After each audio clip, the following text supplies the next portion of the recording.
Stand up, hand over your heart, because I'm in elementary school. Ready, begin.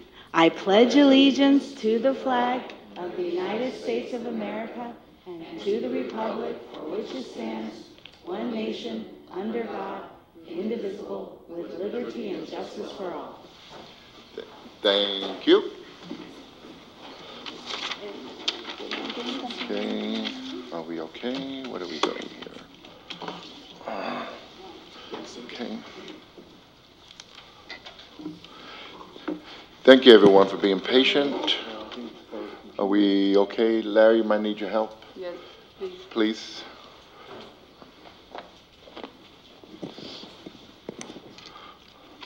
So in closed session, we had discussion, but no action was taken.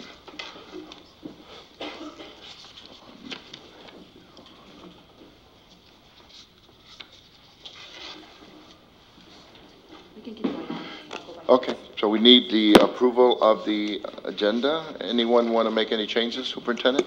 Staff does have a recommendation. Ms. Salinas? Yes, I'd like to ask for pulling of item 15.1 under student expulsions and 15.2 under student expulsions, and remove it from the agenda. Okay, so 15.3 stays, right? Correct. Okay, good. Thank you. Anything else? I move approval as amended. Member Thomas moves approval of the agenda. I second. I don't have mine ready either. Larry, can you help us? Can you give us a second? Let me. I can open it for you. I'm going to start the vote. Yeah, go ahead. Okay. No, Member Vice President Thomas is going to open it. Okay.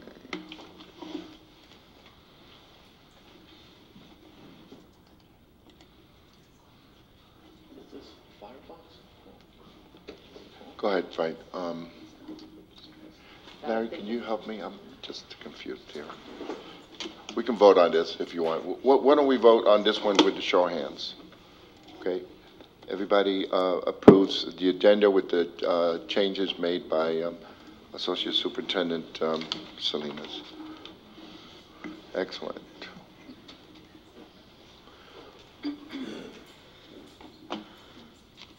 School spotlight, Superintendent?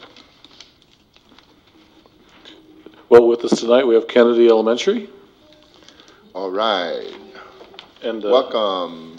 now you can lead us, now also besides the pledge, and you're telling us about your school. And Oh, it's all about Miss Hughes tonight, so thank you very much.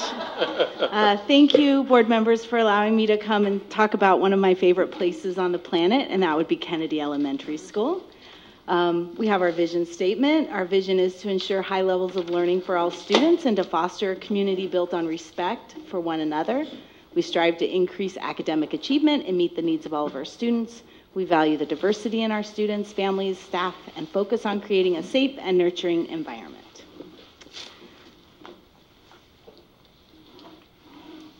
All right, just a little snapshot about us. This is my 6th year at Kennedy, and this is the first year we've been over 400, so we're pretty happy about that. Our latest number is 406 students.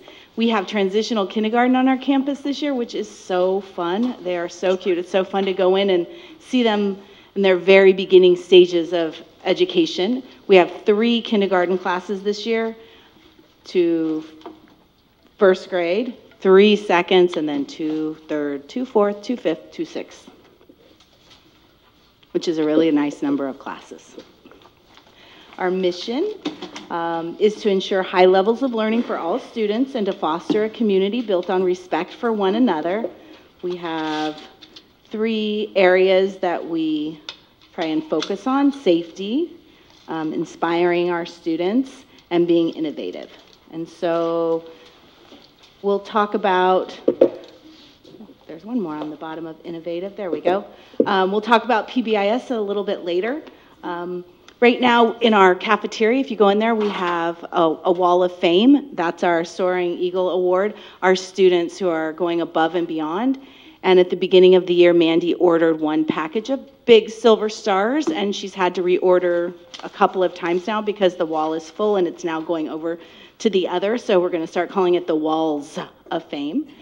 And we've spent a lot of time working on our safety plan and our emergency supplies, and our PTA was very generous and just spent a little over $2,000 to get all of our emergency supplies up and ready. So we have food and water and blankets and first aid supplies. So that was really, really nice of them. They are very responsive to the needs of the school, and they do a lot of hard work and raise a lot of money to help support us.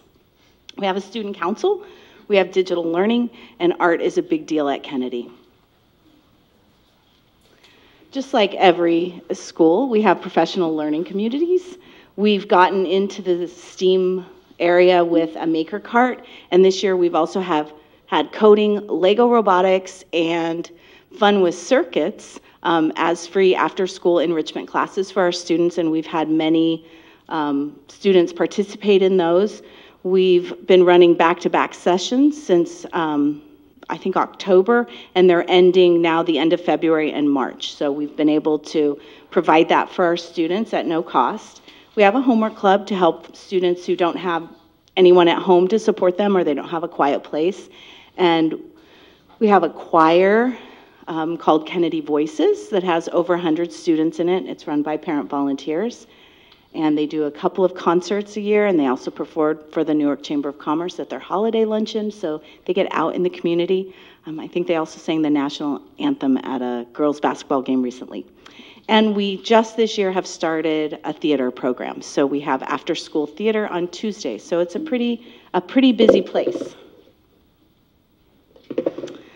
So this year we're looking at our dashboard, and we're seeing a lot of yellow, and of course we're going for green and blue. So we have been spending a lot of time looking at our data and trying to find where our students are still struggling and minimize those gaps so that hopefully next year when I come back we'll be on green and blue. English language arts and math I'm going to talk about in just a minute, but I'll talk about chronic absenteeism, which is orange this year. And we've been putting a lot of focus and attention on changing that. So we're doing big school-wide incentives. We're doing individual incentives. We have a giant eagle, because we're the Kennedy Eagles. It's like about this big and about this round, and the class with the highest percentage of attendance gets to keep it in their class for the next month. And this past month, our TK class won.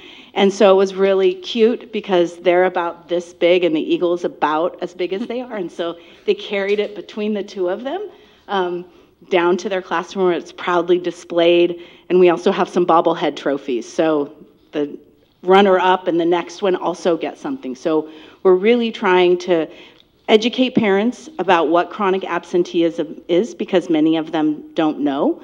And then we're trying to individually meet the needs of students to figure out what they need and what we can help them with.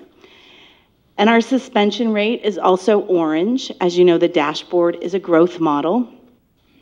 If you looked in the years before last year, we would be in green or blue. And we had an unusual number of suspensions last year.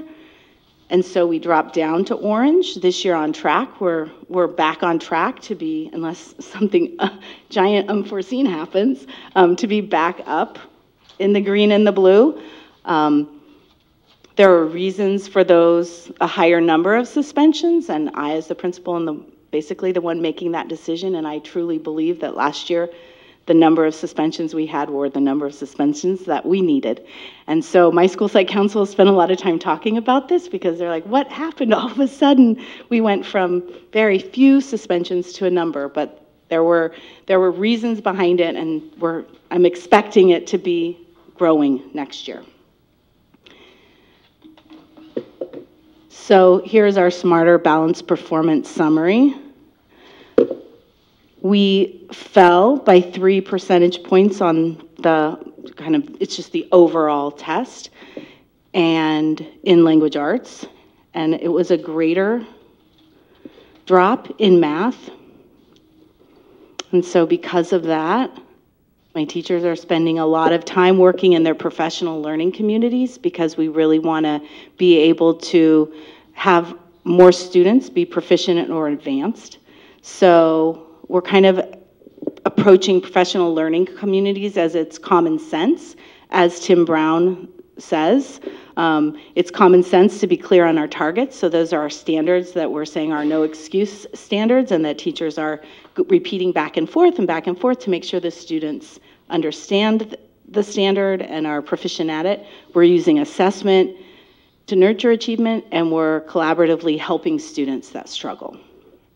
And we're hoping that through the work in our professional learning community, we're expecting that our scores will increase. We're in year 2 of PBIS. We're really focusing this year on getting our rules and expected behaviors kind of second nature. So everybody knows them and it's not a surprise. We're doing a lot of acknowledging and rewarding of students. We are doing activities like we have Lego lunch, and we give them tickets and they can use tickets for Lego lunch. We also have our wonderful PE teacher, Coach C, who is giving them extra, our upper grade kids at extra recess block if they have enough tickets, and they're very excited about that. At Kennedy, art is one of the things that makes our school special. So we truly believe that art encourages children to think, developing skills and confidence as they go. And so when you come on our campus, you will see art. You'll see it in the front of our school. The picture on the right was last year's whole school art project, and every student created a rock, and they're placed in the front around a couple of trees. It was a book, and so all the classes read the book, and then all the kids, and actually all the staff, I have a rock in there too. We all have a rock. And this year, the all-school project is set to be a mural. We're working with a nonprofit who will come in and design the mural with kids, and then the kids will actually be able to do the painting. So we're very excited about that.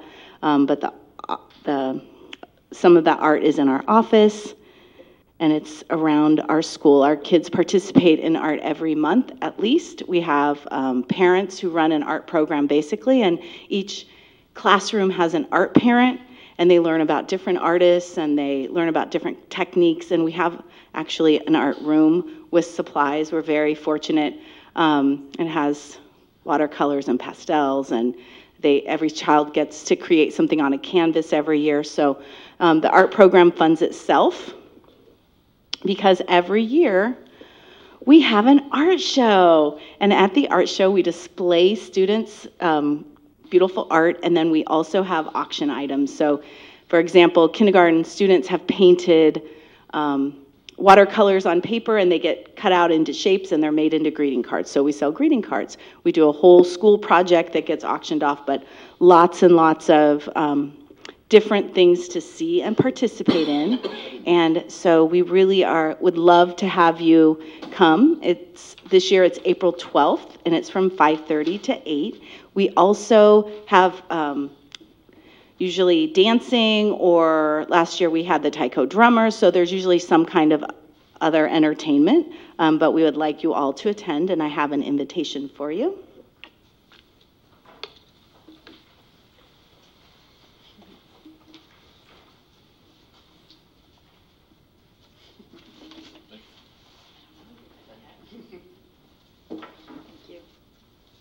Thank you.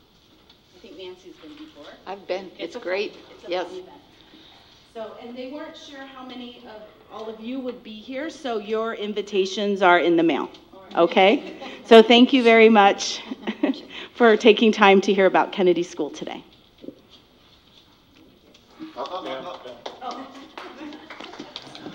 Have questions? We want to thank you. I have a couple questions. Any board members, any questions?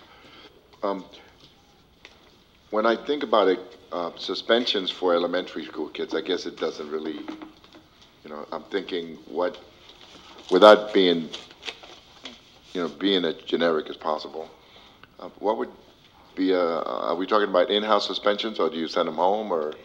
I'd have to go back and look in Synergy for the records, but just in my memory, all of our suspensions were at-home suspensions, and they were all for violence. So purposefully hurting someone, throwing furniture, hurting teachers, things like that. But they, so you would send them home for what, 2 days, 3 days? Or Well, we always start small, so. 1 day? Depends on what the situation was. I always want to, I want kids in school. So we want to suspend the smallest amount of time that will give us the result that we want. Right. And there's normally steps before you get to that point. Right, so we had an issue of bullying last year, and that student was suspended for multiple days after we had had several incidents. So things like that. But all of them were for safety. Yeah, I was thinking about going to the principal's office. Not that I was there all the time, but We've changed that mindset. So now when you come to the principal's office, it's actually not good always thing. a bad thing, and it's usually just for problem solving, or you've written a book that you want to read to me, or something like that. okay. So I really do very little discipline, knock on wood, luckily. And then on your absenteeism, you have a plan you're working on. Yep. And then what do you do when kids are late? Like, they get there at 8:30 or whatever. Depends on how frequently it is. So we have a few students who are like our frequent flyers. They're often late. And because we're elementary school, it's typically not because the child doesn't want to come to school. So it's having conversations. So I have conversations with parents, and I give them a call on the phone, or I catch them when they are bringing their child in late, and we talk about, what are the problems. We have a little girl right now who decided that she'd rather stay home with mom every day, which I don't blame her. I like my home and my mom as well. But every day now on my round table inside my office, when she comes to school on time without her mom having to carry her into the building, there is a prize just for her that is on the table. And we have a bag of prizes for her. So that right now that's working, and we go with we just try as many things as we can. We have a student who, because of a custody situation, every Monday she comes from San Francisco, which is a long drive. And so they've been able to now switch their custody so that mom has the child during the week, and so we're not having to make that long drive as often, and so that's helping. So it's like finding out what the individual issues are with each child, and with the school that has 400 students, I can do that, right? Like I know all the families, I know all the kids. Sometimes it's parents who they just, they live in chaos, and so it's really hard for them to get up. Maybe they work all night, so then maybe we need to have somebody else pick up the daughter who lives in the neighborhood and walk her to school with their children. It's all, kind of figuring out what the issues are and then trying to solve them. And I know we haven't talked about a dress code here for a long time, but when kids do come in and they're dressed inappropriately, I know in the past you've had something where you could put one of the Kennedy shirts or something on them or whatever. I mean, that doesn't happen too often, I would imagine, in elementary school, right? It doesn't. And most of the time it's just it's school. You need to look like you're coming to school. If I have to look like I'm coming to work, you have to look like you're coming to school. We all are here for important reasons. Right. It's really most often handled with a conversation. We had a first grader last year who came to school with a shirt that had a beer brand on it, but he didn't know what that was, right? That was just a cool shirt that he got from a cousin, and so he didn't know. So it's just like, call mom and say, you know what, he probably shouldn't wear that to school. Pick any other shirt. And it's not, that's kind of how we solve those problems. So we are interested, did you, Member Thomas, go ahead. I'm good. I was looking over the wish list for the various schools, and so I wanted to ask you, Kennedy hasn't gotten their wish pulled together yet. What's the progress on that? Susan has been truly a blessing for us in that project, because it was started with past directors of MOT, and then I found out that none of the work had actually been done. None of the ordering had been done, none of the requests into DSA had been done, and so then it languished, and then Susan is actually finding me vendors, and she came around school and we looked and figured out how big of a space we want to use. So our wish list is to build a courtyard area because our school doesn't have a meeting place. Like if you go to Lincoln, they have that center, the mushroom. We don't have anything like that at Kennedy. Our buildings are all kind of mixed up. And so we really want like a big area where classes come out and use that space. We could have, you know, the kids could go out there to do art, but they could eat outside. They'd have a place. And we have a giant field that we can't use because we can't supervise all of it. So we're trying to put part of our giant field and make it into like a courtyard area. And so Susan's been out. We've talked about ground cover. She's found some vendors who can help us get through this process. We're hoping to be able to afford some shade, but how much does that cost? You know, we need the people to work with us. So I'm actually hopeful now, and I wasn't a while ago. I was thinking we should have just gone with the marquee. Do you have any staff members here besides yourself? No, it's just me. Okay. But could you? Oh, Mr. Noop is here. He's one of our parents and a school site council member. All right. He should count. He does. And he counts. Cindy's grandson goes to our school, so she counts. Robin's kids used to come to our school, so she counts. Actually, I told my teachers to stay home, and they get to see me every day. And, you know, No, they that's know a fine. lot about their school. Right. So I told them that when they asked, I said, please stay home and rest because you need to be there tomorrow morning ready to go. Well, someone did a lot of work on the back Oh, wall I know, and it's a- everything, so can you? Who doesn't love Abraham Lincoln made by kindergartners, right? I mean, that's adorable. We just have a big mixture. We have 6th grade poetry on the left, and then I was in here on Friday just pinning it up, and I tried to do like the writing because a lot of people submitted writing, so I tried to put writing there, and then the art just around because they have lots and lots of art. And when we do snowmen, we always try to, so it has linker cubes or base 10 blocks on it. So it's kind of trying to fit in academics. But I really just told the teachers, give me some samples of what you've got going on right now. I didn't ask them for anything specific, and so they just showered me with such lovely work. So No, it looks great. I'm very proud of them.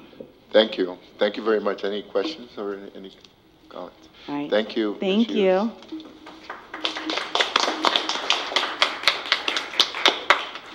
Superintendent's report. Superintendent. Thank you, President Rodriguez, members of the board, ladies and gentlemen. First item of business is I've kind of talked with many of you of trying to identify a retreat date, and it's looking like the date I'm going to recommend and see if we can commit to would be April 6th. It's a Saturday. It would be a 6-hour retreat on a Saturday, I don't know, 10 to 3 or something like that. Will that work for the board, or can you check, and then I can get back to the facilitators and start planning towards that? I just had a question I forgot to ask you. You say retreat, but is it going to be local? Is it going to be like in Newark, or do you? It'll be in Newark. Okay. We've done one at Loney before, or it'll be here. It might be on at one of our schools. So yes, it'll be in Newark. Okay. I'm okay with that date, but like I I'm talked to you on it, I just think 6 hours is just too much. So I'm more comfortable with 4 hours. Okay. And then if we need more, you know, we can. It's the first one, so I am going to request more, and it's easy to adjust to 4 if that's kind of the consensus of the board. We just want to get things started, and maybe at that day we'll pick another day for another 4 hour. So that's fine. Date's So- fine by me. So we have a good consensus? Yeah. Okay, thank you, that's great. We have a date, I can work on that now. What will happen next is the facilitator will reach out to each of you individually and interview you and kind of make sure that you have some outcomes that you want to get from the retreat. So his name is Steve Ladd. And also participating is Josh, help me with, is it Daniels? Yeah, Daniels. From board member from Berkeley. Used to be a board member. Former yes. board member from Yeah. Berkeley, and our representative from CCE, Chelsea Kang. So more to come on that. Next item is we're going to be revisiting, now that we have a full board, our mapping out of study sessions as well as staff reports. So if you have requests for those, please email those to Shar. by Thursday the 28th, we're going to build another draft calendar. We had one before, but I think we need to kind of reshuffle some of the items that you want to see in either staff reports or study sessions. So we can build a calendar to present to you March 7th for your review. Next item is I need to get a little bit of clarity. Watched the video from the last board, and I wasn't absolutely sure on the committee kind of that we had created. I know we wanted one committee to kind of look at long-term budget solutions, and 2 board members are going to participate in that. Is that correct? Yes. That's what I recall. Do we know, was it the 2 of you? Yeah. Okay, okay. Second one was, I think I was going to work with 2 people on my evaluation. I think was it President Rodriguez and somebody else, or who was that going to be? The 2 of you? I don't remember, was it? Did we talk about it? Okay, so that's to determine later. We did ask for 2 people, and this is certainly President Rodriguez, but usually we have 2 board members, but we wanted to have 1 or 2 members do a board debrief with staff, and I think we could do that. Was it the 2, Yeah, I think it was Alyssa and Member Lucia? Martinez and Member Okay. Gutierrez. Yes. We'll just give Member Martinez all the. Martinez and Gutierrez. Okay. Is there any others that I missed? I think those are the big ones. Okay. Thank you for that clarification. Because we kind of went back and forth in conversation, and the video didn't help clarify a lot, so thank you. Next items, we're coming back to this from last year. Member Thomas and I went to visit with 8th graders. They're now 9th graders at the high school, and I'd like to invite Member Thomas and 1 other board member to join me to go back to meet with that same group of kids to see how it's going in 9th grade. And Char will work with you to find the location details. We're looking at Thursday, March 14th as a possible option. If I don't know if Member Thomas is available, or 1 more board member could come with me. During school hour? It'll be during school hours, because we want to meet with the students. And there's another one coming for leadership, and Leadership. we'll do the same thing that we did last year. So March 14th is what I'm proposing, but if not, we can find another date. I can't do March 14th. Okay. Well, why don't we just, I can if do you're any other interested in week. that, I just need 1 other board member to work with Char. We'll find a date to meet with those kids. It'll be great because it's the same group of kids. So Member Thomas went with me last year. Yeah, I'd like to. I think go it'll be good If it's a different time, I'm Okay. gone that week. We'll work with you, and, I'd like to join. I'll just got to touch up with the hours and okay. the date. So maybe on Member What day Gutierrez. is that, by the way? 14th is a Thursday as of now. Oh, well, the 14th wouldn't work for me. What day is that in the week? That's a Thursday. Thursday? So I have another opportunity, similar. President Rodriguez and I last year met with a group of leadership students that was facilitated by Sierra Van Rossum, who is competing in the state championships in wrestling right now. But we're going to go back and schedule some time with them. So I'd like to invite another board member to join Member Rodriguez and I for that. Probably has to be during the day as well. Usually we go during the leadership class. Okay? Again, he asked me if I could. I wouldn't mind. Again, I'll just touch bases with you in regards to time and schedule. And we can meet with other groups. I don't want to, if the other board members want to schedule that, we could find other opportunities to do that. I think hearing directly from the kids is powerful, and they really like talking to us directly. So I'll work with the other board members on some other ideas of how we could do that. And we go directly to them, which is nice, more comfortable for them at the high school. Yeah. They like putting us on the spot, so it's actually really fun.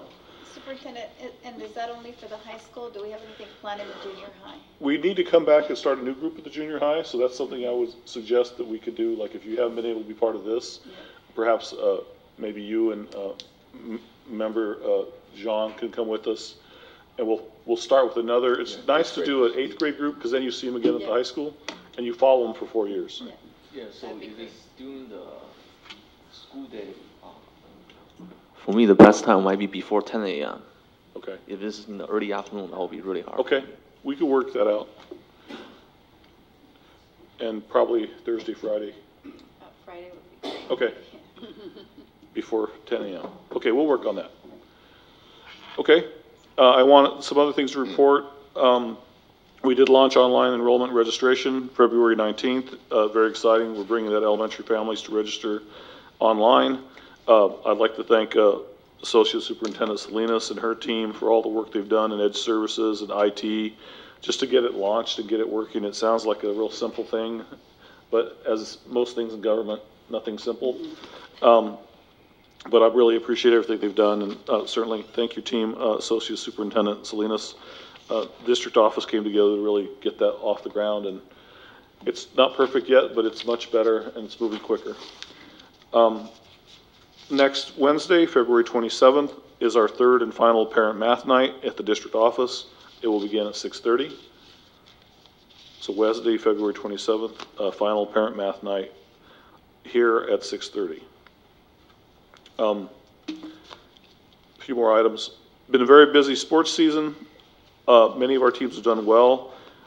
We plan to invite some of our athletes that have gone to the next level and had some great experiences to recognize them at a future board meeting, so just know that's in the works. More to come on that.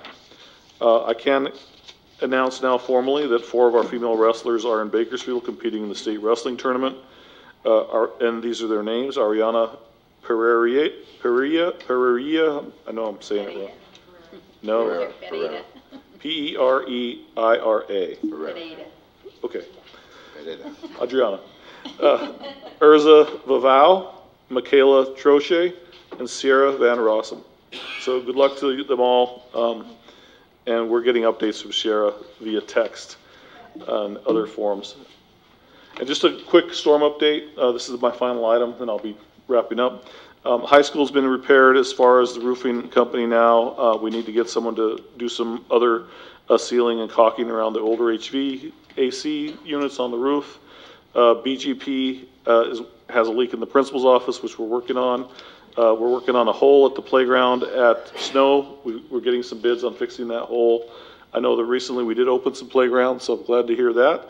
And other leaks at schools have been patched, so we're glad that it stopped raining a little bit. We're getting caught up, so the staff's working hard. That concludes my report at this time. Thank you, President Rodriguez. Thank you, Superintendent. Appreciate it. Next, we go to public comment on non-agenda items.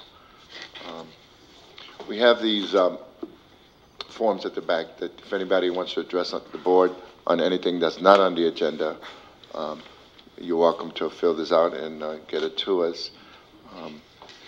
We allow 3 minutes when anyone wants to address the board. We try to be as accommodating as possible, and we have a little clock over here that, and Shar kind of lets you know when 20 seconds are up to give you a heads up on when to finish up. If there's more than one person that wants to speak on an item, on the same item, then we normally allow more time. And sometimes you have one spokesperson, but you might have 2 and 3 other individuals that come up with that person. So the board is very accommodating and welcomes comments from the community on anything that would be on your mind. Okay. Seeing none, we move to the staff report. Superintendent, the first one is California School Dashboard and Local Control and Accountability Plan, LCAP, updates. Associate Superintendent Salinas. Thank you. Thank you. Good evening. This evening, we're going to have 2 folks that are going to do our presentation, and I will be supporting them, our Director of Teaching and Learning, Ms. Amy Black, and Director of Special Projects, Ms. Robin Surt. I also want to acknowledge that we have our principals here in the room, so I think it'll be a nice tie-in. Later on, you'll hear about the comprehensive school safety plans, and that's why they're here tonight. So I'm going to turn this over to Ms. Black.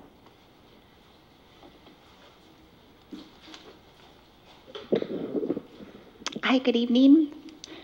President Rodriguez, members of the school board, Superintendent Sanchez and Executive Cabinet. Thank you for giving us the opportunity to give you an update. We always like the opportunity to come in front of you and share our work and also share student data, because that's something that we spend a lot of time analyzing and then providing programs for. So today I'm going to talk about the California dashboard. Some of you have seen the presentation in some of our LCAP meetings, so I've had the opportunity to be able to present it at our community events as well as at our LCAP advisory board. So I'll try to be cognizant of that.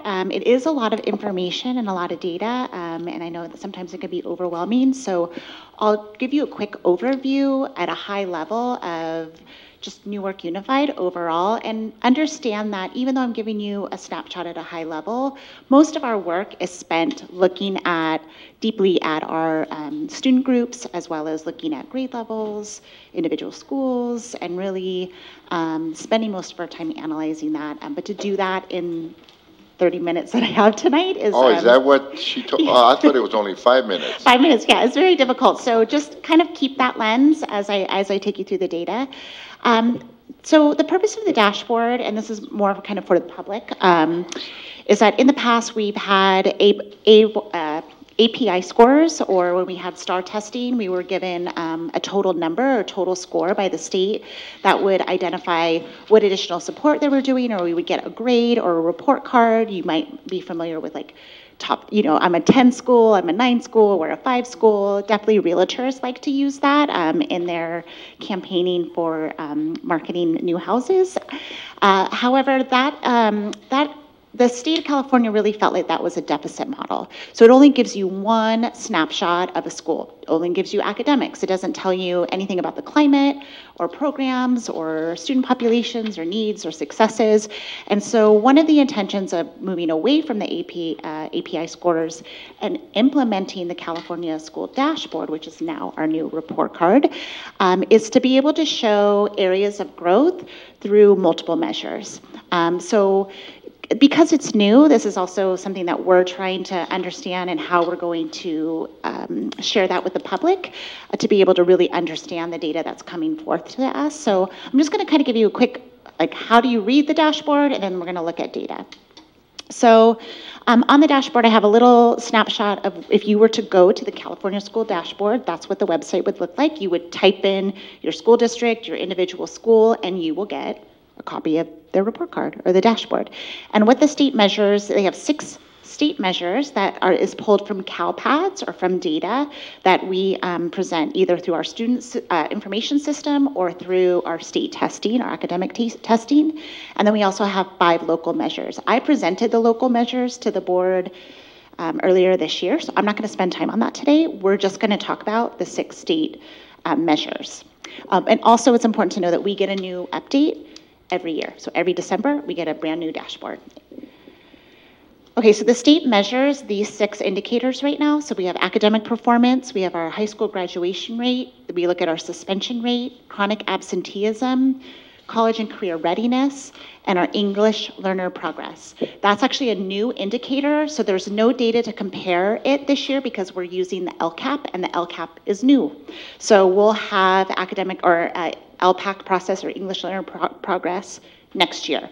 But it is on our dashboard in terms of it just gives you a baseline. As Kennedy shared earlier, we have now performance wheels. So we are looking at our color wheels because it is a growth model. The state has developed these 5x5 grids for each of the indicators. And so we look at where we are in comparison to the standard or expectation. And then the crossbar is looking at, did we maintain? Are we increasing? Are we declining? And then that gives us our color. So the state wanted us to be able to celebrate growths. So that's why you'll see, even though we may not be at standard in an area, you're going to see student groups score in green or blue, which is great, because we wanted to celebrate the successes of moving towards improvement. And then that's why you see maybe a deficit. Even if some schools, if you looked at Kennedy's academic, for their ELA, they were pretty much at standard, but then you saw that they were in orange because they didn't make any significant growth. So that's also something that you have to look at and have that in your mind. So if we just look at a high level, our data. This is not new. I've shared our SBAC data in the past. So for ELA overall, we're about almost 18 points below standard. And we had a deficit. We declined, and that puts us in a performance color of orange. Math, you guys know this. We talk about this, our PLC work, our new math curriculum, a lot of emphasis in the area of math because of this data. So we have almost 40 points below standard across the district we maintain, so we're pretty flat. And so that put us in a performance color of orange. Our grad rate, this is a celebration, we're in blue. We have 90% graduation rate at our high schools, and we had an increase of 5.8%. Suspension rate. We don't want to increase in suspension. We want to see a decline. So we see for suspension rate, the way that they calculate the data is even if you have a student that's had multiple suspension, it only counts once towards the dashboard. So that's important data to keep in mind, and that's something that we analyze. So overall, we 4% of our students were suspended at least once, and then we had a slight increase that puts us in orange. Chronic absentee, and we did a board study session on this. This is something that we know that we need to take a close look at. Kennedy shared some of the incentive work that they're doing. It's also something that we're discussing at LCAP and work that we're doing with our partnerships at the county and CCEE. I'll talk a little bit more about that at the end of my presentation. Almost 20% chronically absent. It's also important to remember that this data is a cross-section of kindergarten through 8th grade. They didn't want to over penalize or over rate the high school because they already have the college and career indicator, suspension, and graduation. If they also gave them chronic absentee, that's a lot of indicators for the secondary. So chronic absentee is focused on kindergarten through 8th grade. We're in orange. And then this is a celebration. We're in green. In college and career readiness, we have about 37% of our students are prepared when they leave our schools. That was an increase from last year. Of course, we want to continue to increase that rate, but it's, again, a representation of the state wanting to show that we are making growth and celebrate those growths over time. Okay, before I go into differentiated assistance, any questions about kind of that high level color wheel or what I shared? I do have a question. Have they released the rest of the metrics for the graduation rate calculator? Has the state released the rest of what they were waiting so for? It keeps getting delayed, so I'm wondering when we're going to see that. No, I mean, what they look at for, it's kind of really academic indicators, what they're looking at, and. Nothing new's been released yet? No, Okay, AP courses and CELA biliteracy, which is changing this year because we also have to add, we have a new California Spanish assessments that's coming out underneath the CAST system, which is new this year. And so for students to get CELA biliteracy, they have to also pass that assessment. So there's a lot of the indicators are continuing. So that's a new indicator this year. I didn't mean to derail it, just, I didn't think they had released it yet. I'm waiting to see what it is. Oh, okay. Keep going. Okay, I do have something. Before I call on Member Thomas, Mr. Knoop had asked to speak on this. Mr. Knoop, are you okay waiting after the presentation? Okay, thank you, because we normally do it before. Member Thomas? I was wondering about the graduation rate. I was checking on Ed data, and the cohort graduation rate was not 90%. It was something less than that. Is that not what we're measuring? I don't know what data source you're. So that's taken directly from our that's the state is whatever we report to CalPAD. So I don't. If sometimes I notice when I look on DataQuest and I pull, and they do the subsections. Yeah. I do notice that sometimes the percentages are off a little bit. So, I mean, this is what's being reported by the state. So we could dig deeper into see what the discrepancy might be, and maybe in some of our reporting. It's like something like 85.7%, and I thought, well, because I had looked at this and it was 90%. Yeah. Also, A to G. The career and college readiness, what does that measure? Does it measure A to G preparedness or not? I can't remember. So it's kind of like what Superintendent Sanchez was asking. They have not specifically released all of the metrics of what they take into account. What they've given us is a list. So they'll look at enrollment and passing of AP exams, concurrent enrollment at Ohlone College, MVROP participation rates. And so we can bring more information on that. We actually don't have that all. The state hasn't really released it.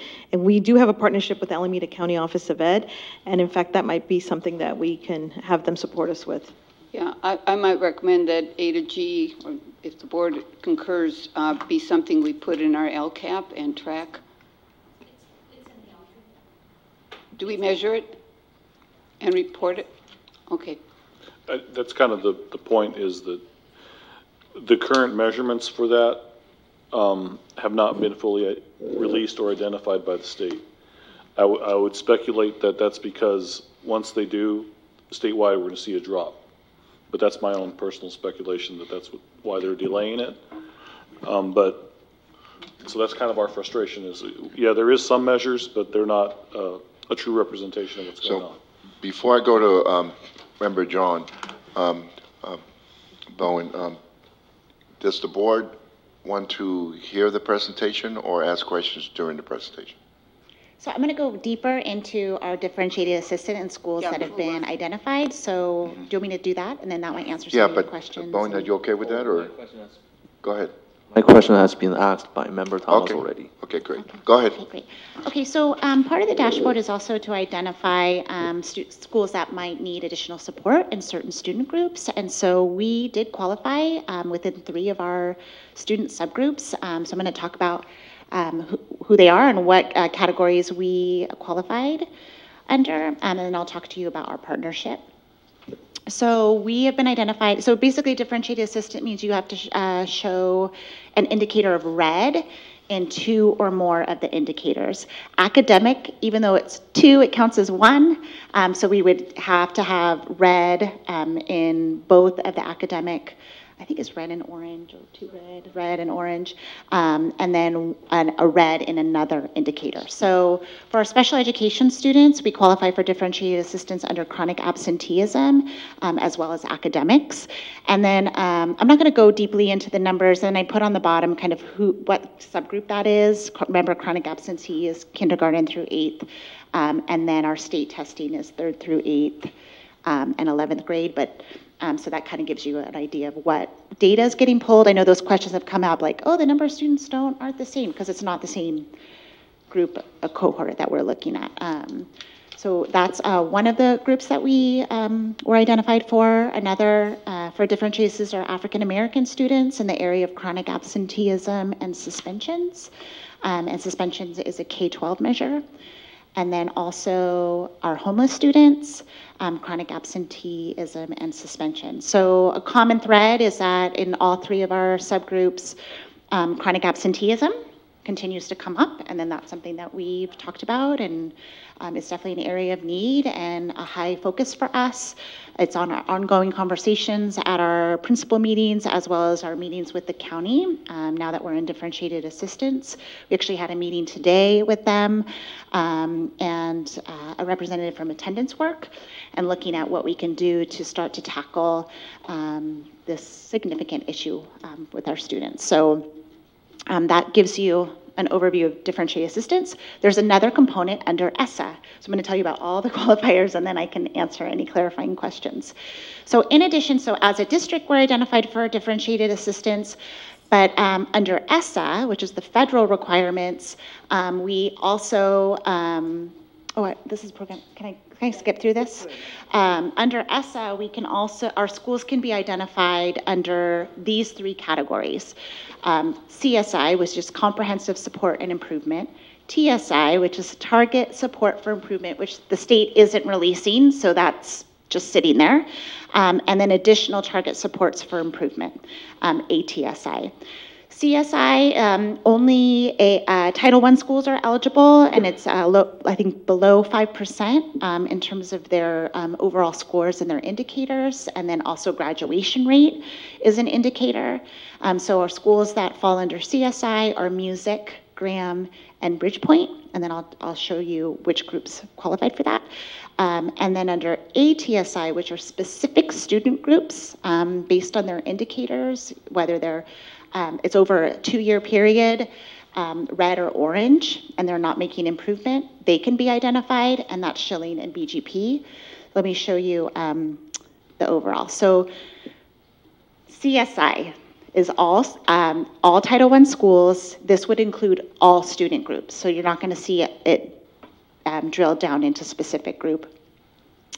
They qualify under chronic absentee, suspension, and academics. For Graham, again, Title I school, CSI, chronic absentee, suspension, academics.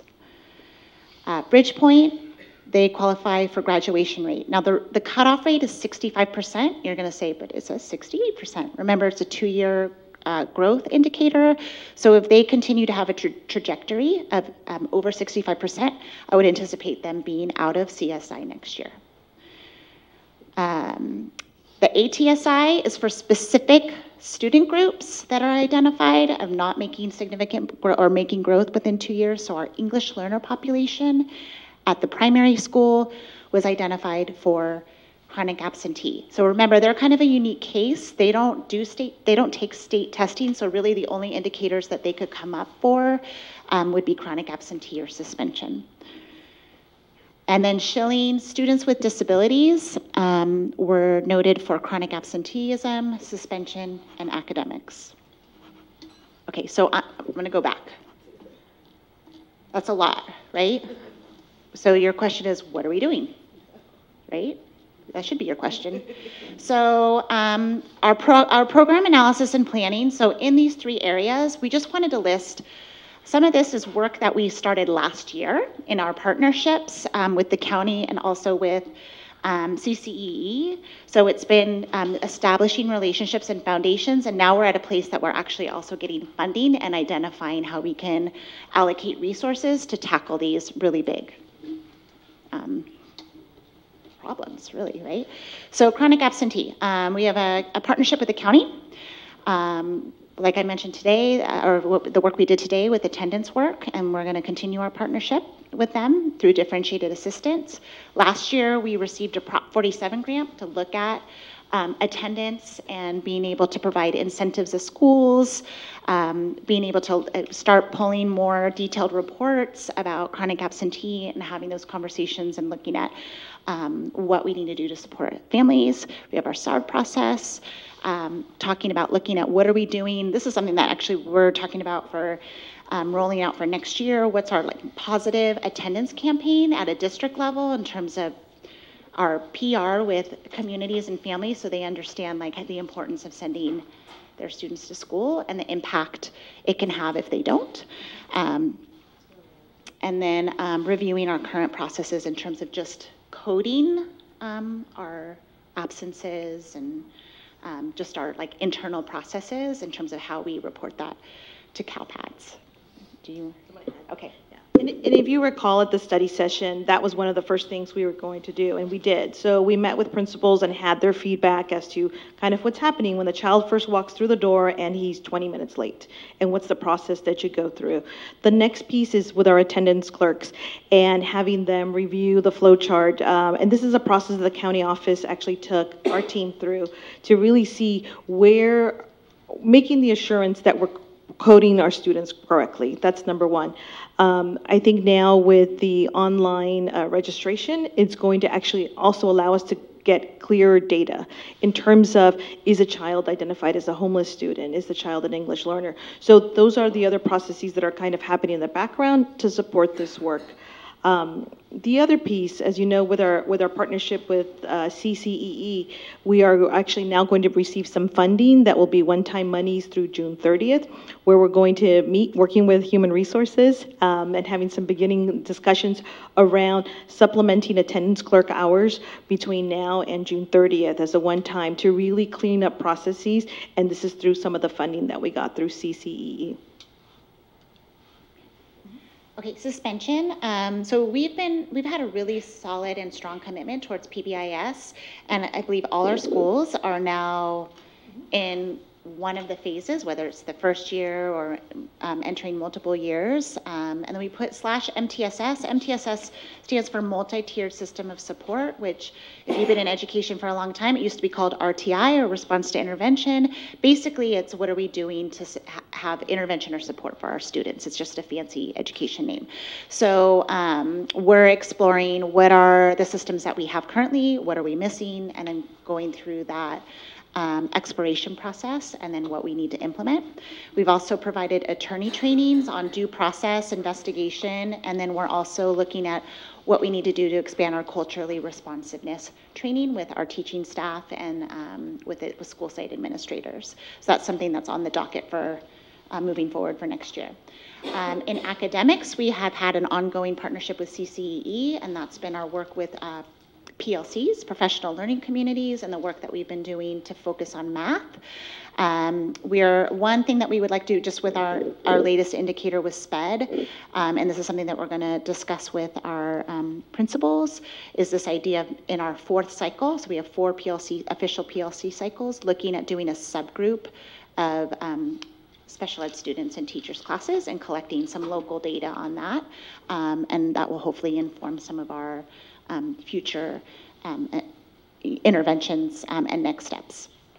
Also in special ed, I think the last 2 years, they've received Sonde training, which is an Orton Gillingham model of supporting students in the area of reading for the students that struggle in the traditional way of learning.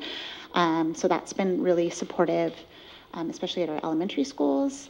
Again, also looking at what are interventions in a multi-tier system of support in academics, and looking at some foundational mapping for that. Questions about our plan or? I also have grant information. You want me to go ahead to that? Okay. So in the last few weeks, it's actually come up pretty quickly. We've had an opportunity to explore some grant opportunities that are being made available through the state. One is the ESSA Comprehensive Support Grant, and so this grant actually supports our Title I schools. It has a set kind of allocation based on the number of students that we have, and then we have a target at like a kind of a short term. We have identify what's our budget, how do we focus on supporting these schools and students, and then we need to what's our funding cycle through that, and then supplemental programs for that. So I'm kind of fumbling through it because I just did it 2 days ago. So we're still trying to figure out what's the allocation going to be, how are we going to use this money. We're really excited because any additional revenue stream to be able to support our schools is really exciting. So we're still just trying to figure it out ourselves, but it's a great opportunity. And then the other thing is there was a block grant that came available, and the state of California identified how are we supporting students that are scoring low on state testing, but they're not in one of the identified groups. They're not identified for special ed, they're not an English learner, they're not, there's not a socioeconomic deficiency for that student, but they continue to score poorly on state testing. So they pulled data from the 2016-17 state testing, and for students that received a 1 or a 2, they have earmarked money for us to be able to look at how can we support these students to make a movement in a positive direction. So we have 2 years to spend about $400,000 for this particular identifying this student group. And so that we, just in collaboration with the work that we're already doing with CCEE and the county, and how can we really maximize Tier 1 intervention, which is in the classroom and supporting teachers. We have identified that we would like to look at providing 2 teachers on special assignment next year. It will be a short term, so it's only for 2 years, the life of the grant, and that we will do it focused on ELA, ELD, as well as math. So those are kind of some other things on the horizon. And I think the last point I want to share is that, as you can see, school districts across California are kind of battling with the state requirements, but also ESSA. And so it's happening in real time. So literally 3 days ago, we get an email, we get a phone call, hey, there's money, start applying for this. And so I also feel like ESSA is trying to catch up with what the state of California is doing. So the good news is that there's funding. The bad news is that it's such short turnaround where they're saying you have to spend it in 2 years. So what we're looking at is something that does not have to be sustainable. And so when we look at a short-term 2-year contract, with 2 teachers on special assignment, that will actually build capacity and will take away the need to be contracting out. So that if we build our own, we have our own teachers that internally will be embedded in coaching at schools and providing some direct services to students, that would be the best of all worlds. And then we would pull those folks certainly back into the classroom, because of course our hope is that we'll have internal candidates that will want to do this, that have been invested in Newark, and we've invested in them to really move our students forward. So we wanted to be able to share this update, and then Robin Sert, if there's questions on the dashboard, we'll take those now, and then Robin Sert's got an update on the actual LCAP process.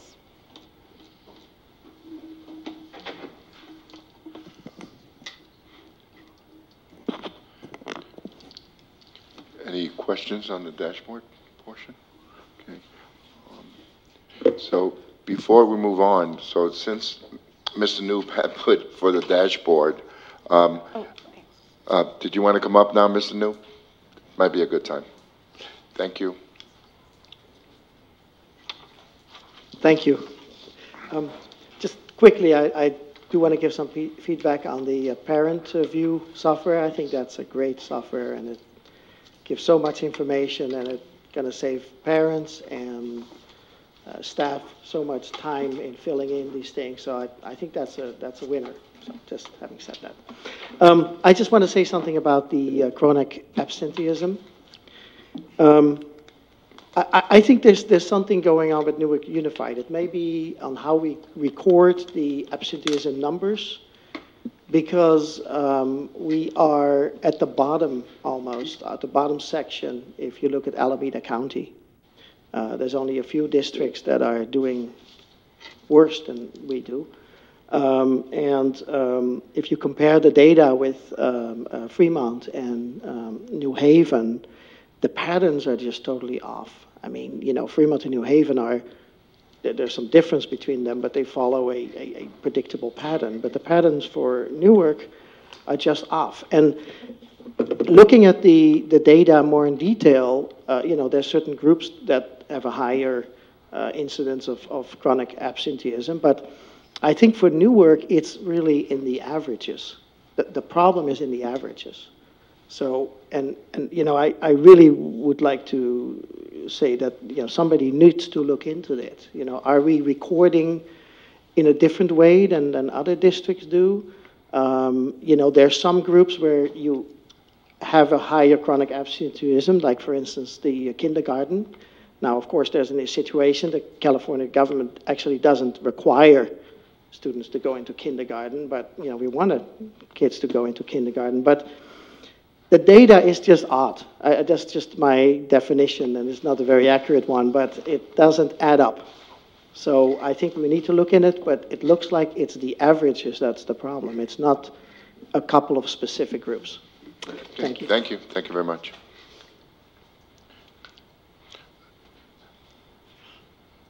Okay, we're ready. Ms. Sert. Good evening, Board President Rodriguez, Board Members, Superintendent Sanchez, and Executive Cabinet. I'm just going to give you a quick update of where we are in the LCAP process.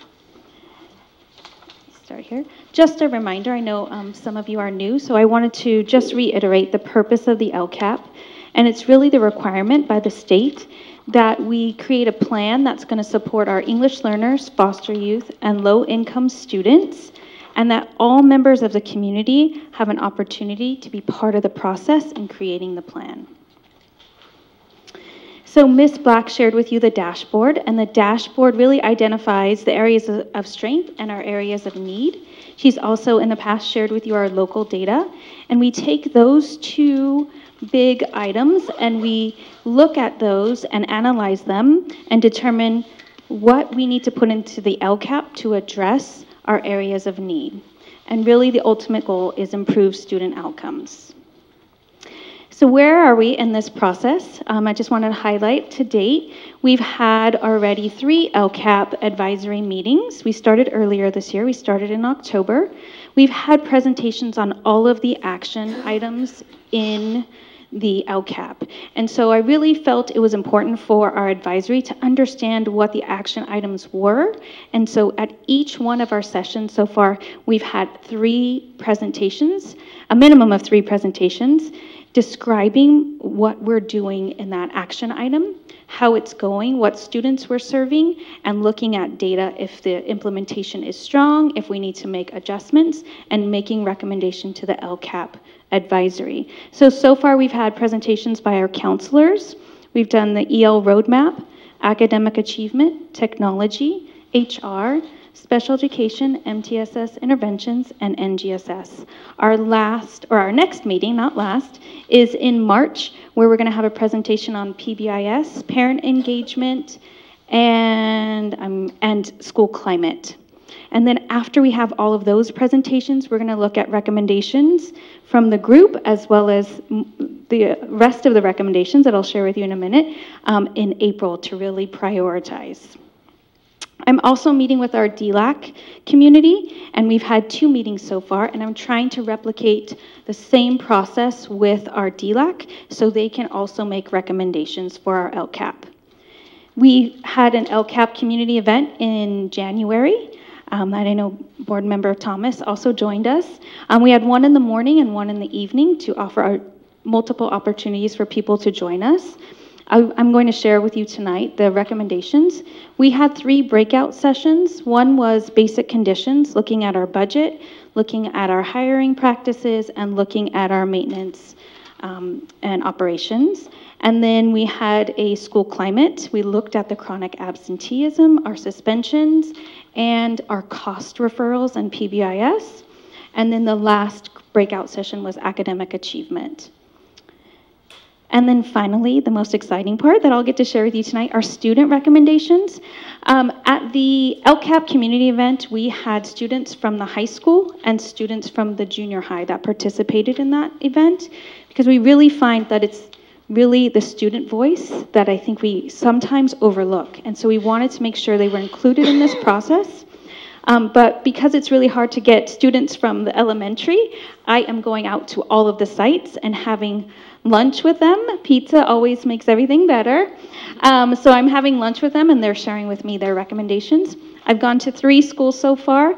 I provided you an update to this presentation because at the time I created it, there was only 1. So I've had a couple of more schools input, and then I'll have the rest next week. And this is just our timeline of events, as I shared. We have our March 20th upcoming advisory meeting, April, and then we'll have where we are ready to look at a draft. And then we'll bring that draft to you in June for a first reading, and then hopefully for an approval at the second meeting in June. And really the LCAP process, I just wanted to remind everybody of that. It was really, we're in that learning part as an advisory, learning exactly what the goals are and the action items are. It's really important that our advisory understands what do the actions really look like and sound like in the everyday world for our students. And then we had some stakeholder input at our community event. I'm also working to create a presentation for our school site council and ELAC to share with principals, and then taking all of those recommendations and making LCAP, and then hopefully we'll celebrate. I'm on that listening campaign now, as I like to call it. We've had our community event. It's a time just to listen and get feedback. As I shared, I'm working with student councils and then school site council and ELAC. There's a lot here, so I'll let you take a look. But in our basic conditions group in the community event, here are some of the recommendations that came out of this. Providing additional staffing for teachers and coaching support and admin, offer after-school academic programs that are aligned to the school day, create a dual language program, which it's actually quite interesting to read a lot of these recommendations and the kind of the direction that we're going with our EL programs, as well as what we already have in our LCAP. Separate bell schedules based on reading levels, additional staffing to support strategic intervention during the school day, because we know currently in our LCAP we have after-school intervention, and we're having a really hard time staffing that and getting kids to participate. After school doesn't always work, and we know the best time of day to support our students is during the day. And you'll see in student responses, some of their responses to help us figure this out. And then one great suggestion, I think Ms. Bird might have made this one, was to have guest teachers assigned to 2 schools. So we know we have a guest teacher shortage. So brainstorming some ideas on how to get more guest teachers in our system, and maybe they're already assigned to schools. So great suggestions for us. Again, this is more from our basic conditions, sharing important messages so students can inform their parents. This came from a student. He said, if you want our parents to participate, feed us at lunchtime and tell us what you want us to tell them. It was really important for him that we feed them at lunchtime, and then they'll tell their parents whatever we want them to know. And then ask local businesses and sports leagues for donations and fundraising ideas, making the facilities preventative maintenance plans accessible to people at sites. And then for the teacher evaluation, having some input from parents. For the academic achievement, there was a variety of comments about programming and helping students during the school day, getting parents more engaged, maybe have some online tutoring if we can't get people to stay after school. We had the librarian from Newark here that participated in the community event, which was a great, it was exciting for us, so we can start to build on that partnership. Looking at a single solid ELA program for, I don't think it was just elementary, but a K-12 looking, and then re-examining our AP participation, looking at the numbers at the high school, looking at math placement, re-examining the pathways, offering AP widely, examining class size equity at secondary sites. So this was a conversation around AP classes being smaller than other classes and looking at the equity piece. Again, adopting a fully comprehensive ELA program, a lot about AP, making sure teachers have training, expand the Puente to all Latino students. This, again, came from the students, not just the students who elect to take this path, but making sure that Puente is available for all of our Latino students. And we actually need to replicate Puente in some way for all of our students. It's such a success and such a great pathway that the kids that were there with us were like, all of the kids need to be able to be part of something like Puente. They also believed the Puente college field trip as sophomores, we need to do that for all kids. So Ms. Black was like, how can we do that? How can we get all sophomores to go? So great suggestions from the kids and what they found was important to them.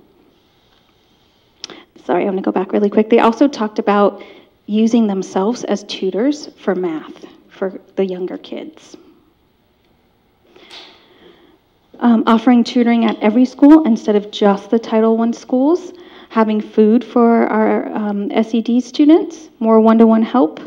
Offering after-school, in-school tutoring. The students also suggested tie their S back because they saw the low 11th grade scores, and they said tie the S back to their grades so students try harder or give some incentives, like they could get a grade bump. They always want a grade bump, right? Hiring quality teachers, and then just promoting reading. For school climate, looking at alternatives to suspensions, looking at increasing our counseling services, our therapy for our students, more parent partners, publicizing our cost referrals. I will share with you our counselors presented at the first LCAP in December, or the first presentations in December, and from December until February, until January, where we had another presentation about cost referrals, the numbers have tripled. So we see that our students have lots of needs and our cost referrals are growing. Implementing restorative justice, need better communication services that are available. more teacher training, and then recommending cost coordinators to be hired to help support administrators. Better advertising independent study, and looking at that to support our families who take long extended trips, and making sure we're offering independent study. Again, alternatives to suspension, classroom management training for secondary teachers, more counselors, and a school-wide anti-bullying program. Okay, and then I got to go to Graham. Graham was my first school that I got to visit, and the first question I asked them was, what is working well at your school? And they said PBIS. It was really super sweet. 2 kids said, and there's no bullying at this school. So that was really good to hear. Oftentimes we make assumptions about what's happening at school, but when we actually ask the kids, they tell us what is really going on, and they felt really safe. So kudos to you, Ms. Bird, and your school. They like that they have extra time to finish projects. At Graham, they have implemented flex time, where they are regrouping students and supporting them based on their needs. And so the students spoke to that loud and clear, that they really liked that time because it allowed them to get additional help in math if they needed it. They have a makerspace room that they like to go with Miss Bloom, where they can be very creative, and they use the iPads to create movies. And then they like the after-school Aloni robotics class that we fund through the LCAP as well. What would make their school experience better? The first thing they said was more supplies. And I was like, oh, so sad. They said, we just want rulers and crayons. So those are simple things that we can look at in supporting them. But they also talked about art classes. They talked about fidget cubes and stress balls. They said they have those during testing time, and they really thought it would be important to have during their class time. And of course, eliminate homework, or at least minimize it. What did they like about technology and STEAM? And they really spoke highly of the iPads. Ms. Bloom has done a phenomenal job of using the iPads with her students. They're used for robotics, and they also create PBIS movie trailers. So they're tying all of their initiatives together. And they said Makerspace is a place to be creative and have fun. And I said, what can we do to help students with reading and math? And they said, do it during school, not on weekends. Unless you could get me out of church, is what one student said.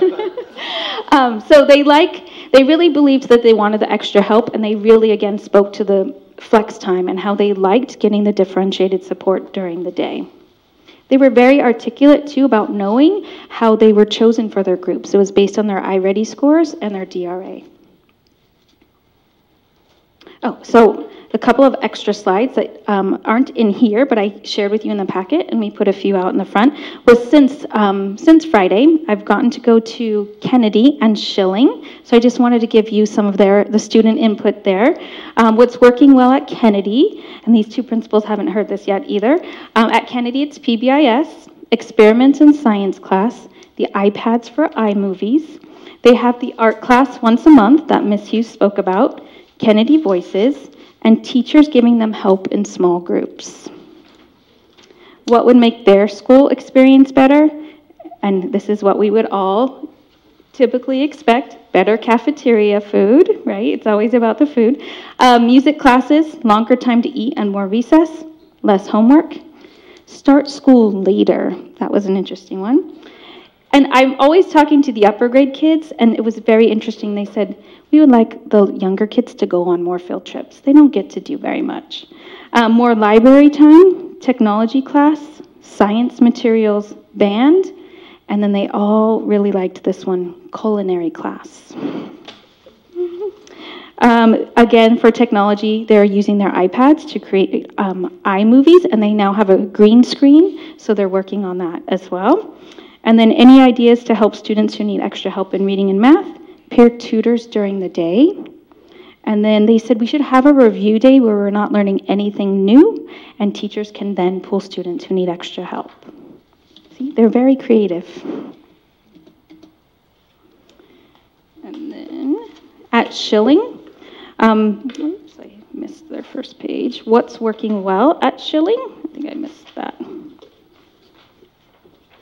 They were also very excited about the Chromebooks in their class, and The student council, they were very proud of themselves, so they wanted to talk about their student council for a while. They also mentioned the teachers, PBIS, what would make their school experience better. Colorful walls. They talked about wanting murals on their walls. They felt like the school was too plain. They wanted dance classes, art classes, music classes. So the visual and performing arts really came out in all of the schools so far. And robotics, more clubs and sports, and they wanted to use the iPads more often. They wanted more available for them, and they wanted more time and support with their teachers. As far as technology and STEAM, they really liked the new smart boards, Mr. Simon. They were really excited about that. In the class we were in, the teacher uses it often, and so both the teacher and the students liked it. And then how can we help students with reading or math? And they also said, we don't want to come after school and we don't want to come on the weekends. So they said have small groups for extra support and more tutoring opportunities. So a lot of themes ran similar through the schools so far. It's really great to hear their voices and to see that they see what makes the difference for them, the small group instruction and working with their peers as well. And so that's where we are with the LCAP process right now. We're still gathering information and recommendations. I'll meet again with DLAC, and then we will take all of these recommendations and put together our draft for you that will come to the board in June. Questions? You're perfect for this. That was an excellent presentation. Member Gutierrez? I have one. In regards to your school climate, you were, one of the recommendations is, was looking at in-house suspension and alternatives to suspension. Is a suspension in school still count as a, okay. Yes. All right. Yes. And that was a conversation that was happening at the table, was recommending that we had more in-house instead of out of school, because at least we'd have kids there. Exactly. So they're marked for suspension, but they're not marked for absenteeism. Oh, okay. Okay. Member John? Thank you, Mr. President.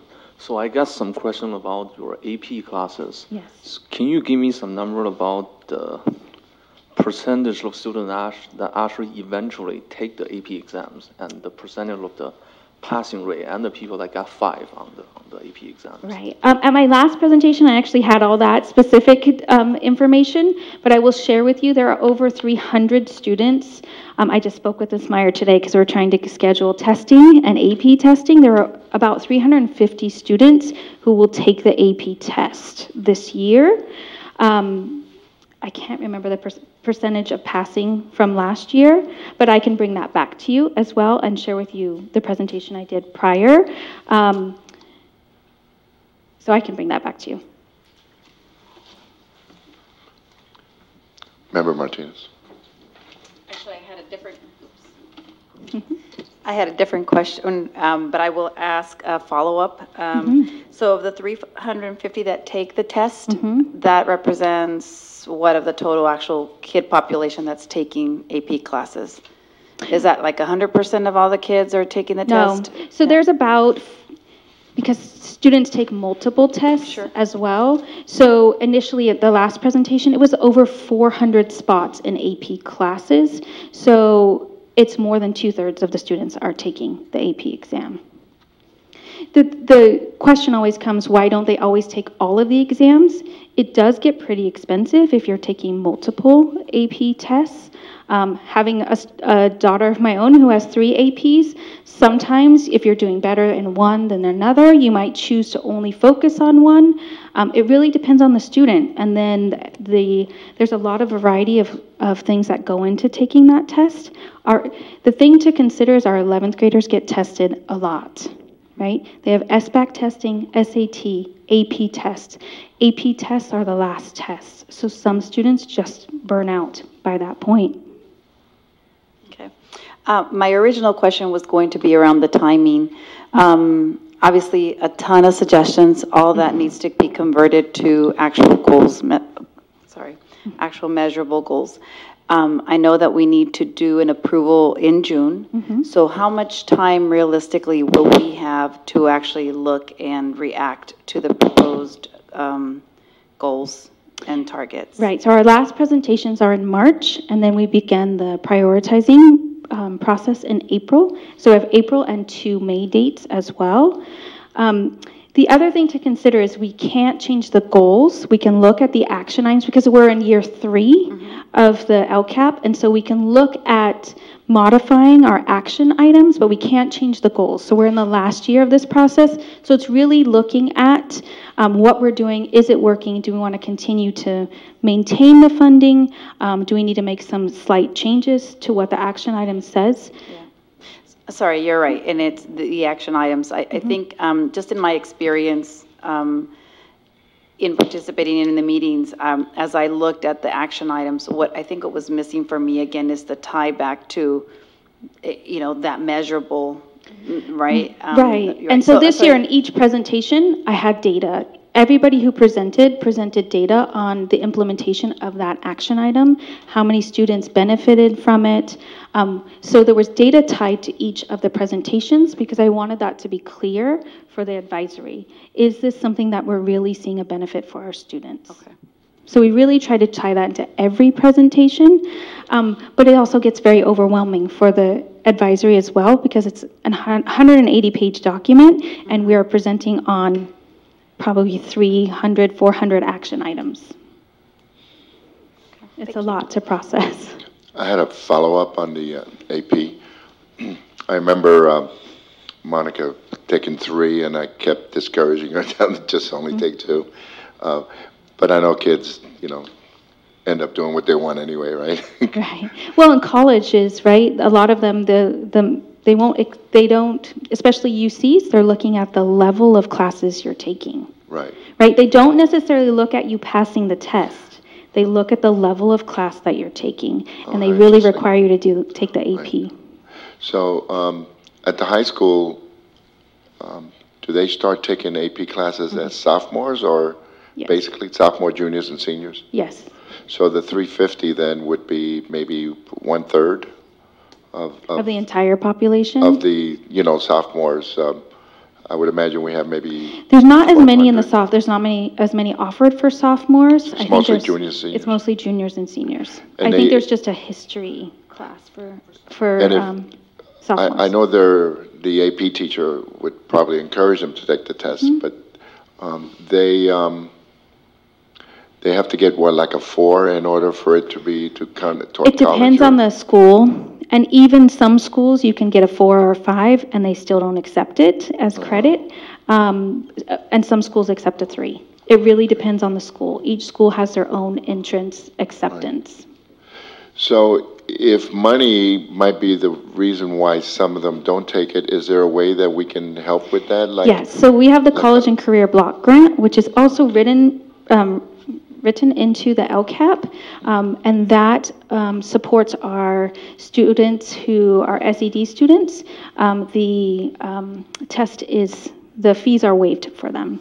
Oh, okay. One test fee is waived for them. Sorry, yes, and the rest are only $10. Yeah, if somebody decides to start a fund for AP students that, I think a lot of us would, be glad to, put some money into it to help them out. What is the cost of average cost of an AP? I don't know. I'm going to find out soon.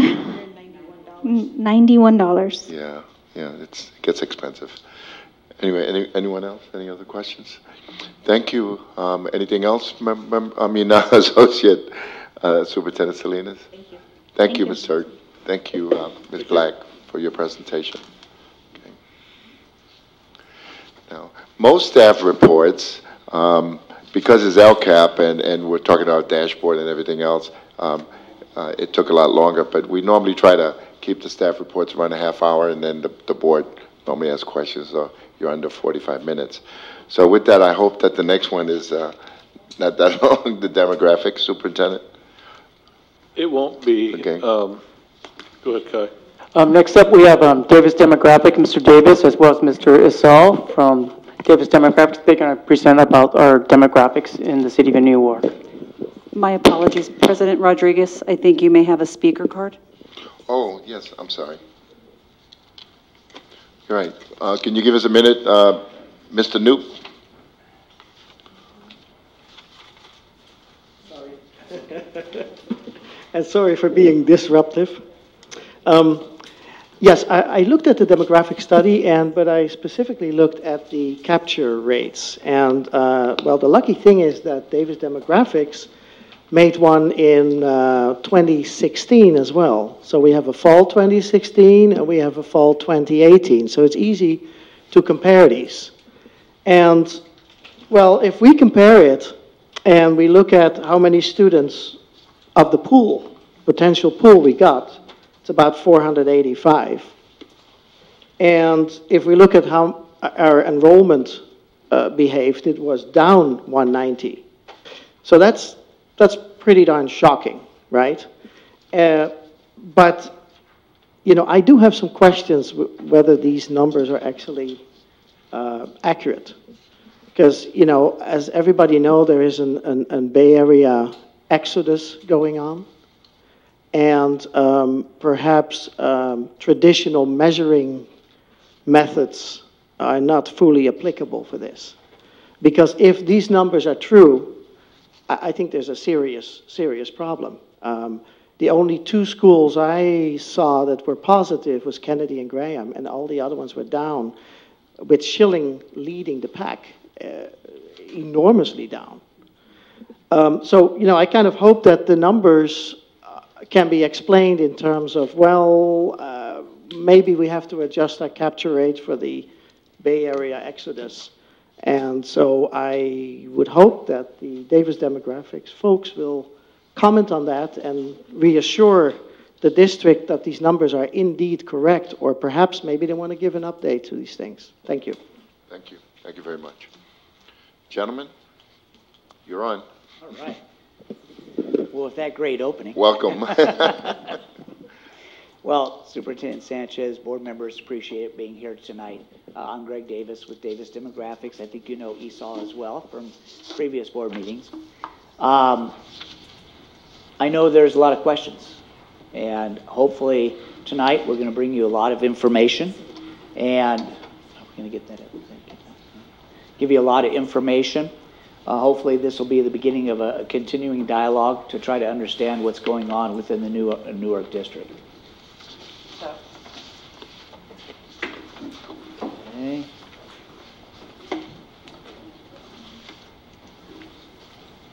Technology. Bear with us a second. Let me back up. You can use the remote to go back. Yeah, let me see. Okay, that's not showing up too well.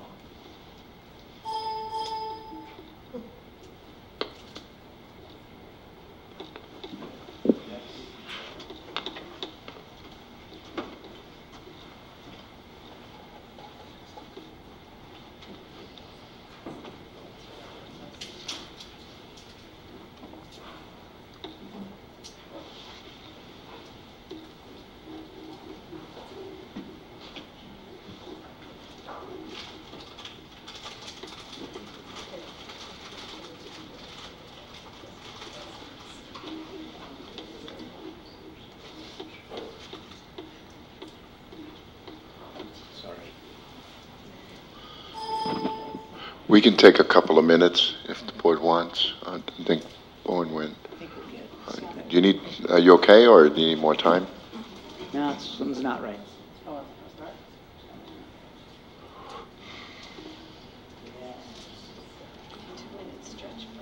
Yeah, we'll take a 2-minute stretch break.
So, I have a request. We have a lot of principals here for the school safety plans, and I was hoping the board, we already changed the agenda before, but I was hoping the board would accommodate me and ask that we move comprehensive school safety plans up, and then we'll wait until after that, and then we can do the demographics report? Yes. If that's okay? Okay, okay, is the board okay with that? Yes. Okay, with that, we have, new business, 12.1, comprehensive school safety plans. Superintendent? I'm going to go ahead, we're waiting for Ms. Salinas to be back here in a minute. What I can tell you Yeah, is, just be of 10 minutes probably. Yeah. Thank you. There you go, Ms. Salinas.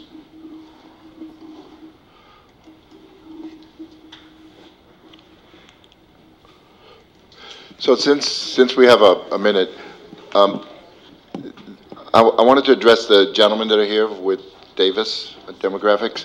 We did have, in the interest of fairness, we did have a study session on the budget, and the board, there was dissatisfaction on several board members on the report in general, and not understanding some of the suggestions made based on our community that we have lived in, a lot of us, for many, many years. So I just wanted you to understand that moving forward when you do your report. And Associate Superintendent Salinas, we're ready for the schools. Yeah. So good evening. This evening we have our principals here, and we are here to present their comprehensive school safety plans. I want to start by a huge thank you to our Newark Police Department, who have really been just great partners in this work. Chief Carroll, Lieutenant Macias, and Sergeant Sandoval. Some of our work that we've done really centers on ensuring that our schools are safe. I just wanted to pause for a moment. Sure. Lieutenant Macias is on the way over. Oh, okay. So just when she gets here, I want you to know she's coming. Great, thank you. And some of the work that the Newark Police Department did was to actually personally visit each of our schools and work with our school principals and with the staff as to how to maintain our schools to be safe. This work is all outlined by the Educational Code 32281, and it is something that is an annual event that should take place at every school district by March 1st. So our principals are here. We don't have a PowerPoint, but the plans are included for your review. So if you have specific questions or general questions, I'm here to answer it. And our principals are also here. And a special thank you, one of our principals, Ms. Osley, couldn't be here this evening because of a prior emergency engagement. But we have our co-chair, Ms. Ramona Polillo, who's one of our co-chairs of the School Site Council at SNO. So she's here to support us as well.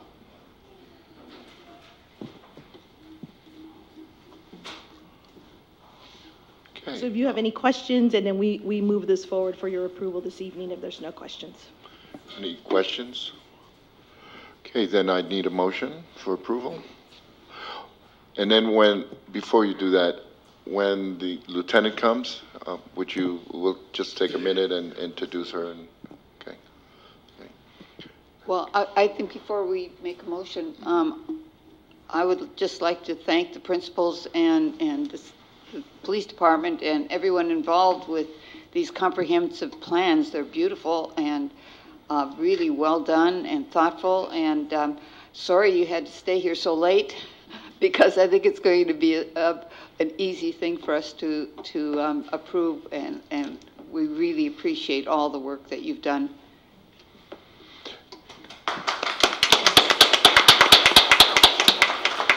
I too wanted to thank all the principals and staff at each one of the sites, and the partnership between the schools and the police department has always been great. And these plans are excellent. And I think everybody knows, every time we talk about, whether we talk about bond money or anything. We always talk about school safety, and it's something that's very important to us. And it's so I'm very happy with the way these plans are put together. And with that, we'll accept the motion in a second.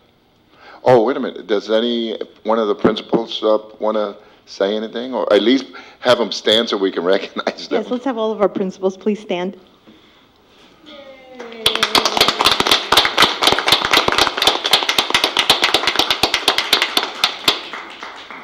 And a special for Miss Bird, because the Warriors are playing right now, and you're here, and it's appreciated. Okay, so you need a motion and a second, please. I move approval and acceptance of these plans. I'll second it. Member Thomas moves. Member Gutierrez seconds.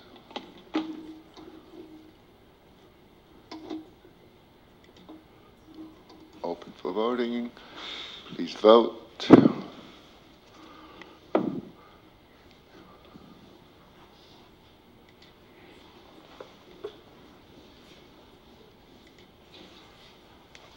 Motion passes 5 ayes. Congratulations. Thank you. We know you all have to be at school tomorrow. Right. Thank you. Thank you. Thank you, President Rodriguez, for allowing us to move that up.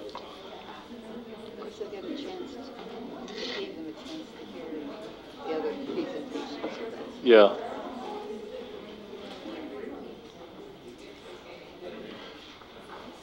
Okay, so let's get back to the demographics report from the Davis Group. Thank you. All right, thank you.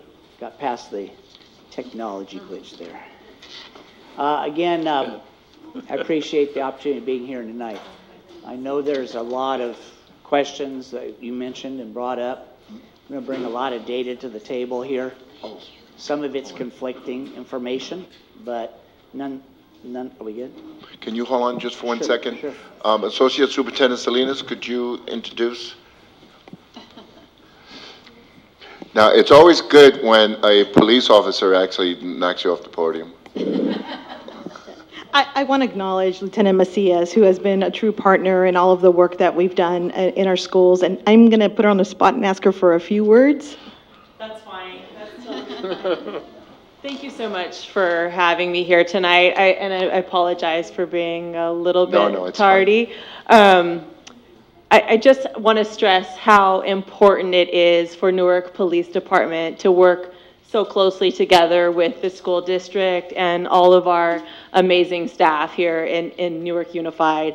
We're so thankful for our good solid partnership and the continuity that we've trying to stress across all of our schools, ensuring like a safety plan that is consistent throughout is the only way that we're going to be able to ultimately protect our children and be prepared. So thank you. And I wanted to, I know each board member, I mean, we all appreciate it, but years ago we asked the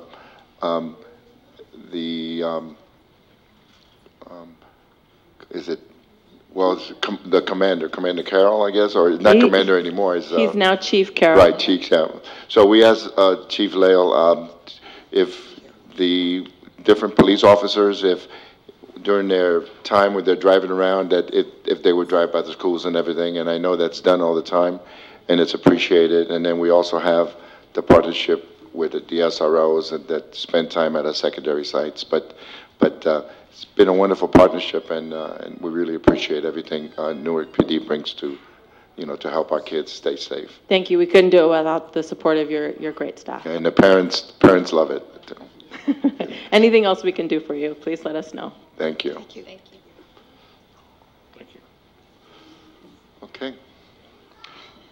Once again, thank you for third time's the charm, right? Anyway, let's dive into this. Make sure. Oh my goodness, you got to be kidding me.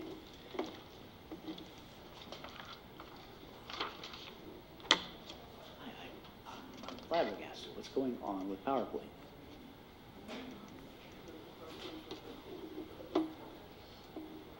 the one where we have to point to the computer? What's that? Do you have to point to the computer? No. There we There we go. go. Something happened.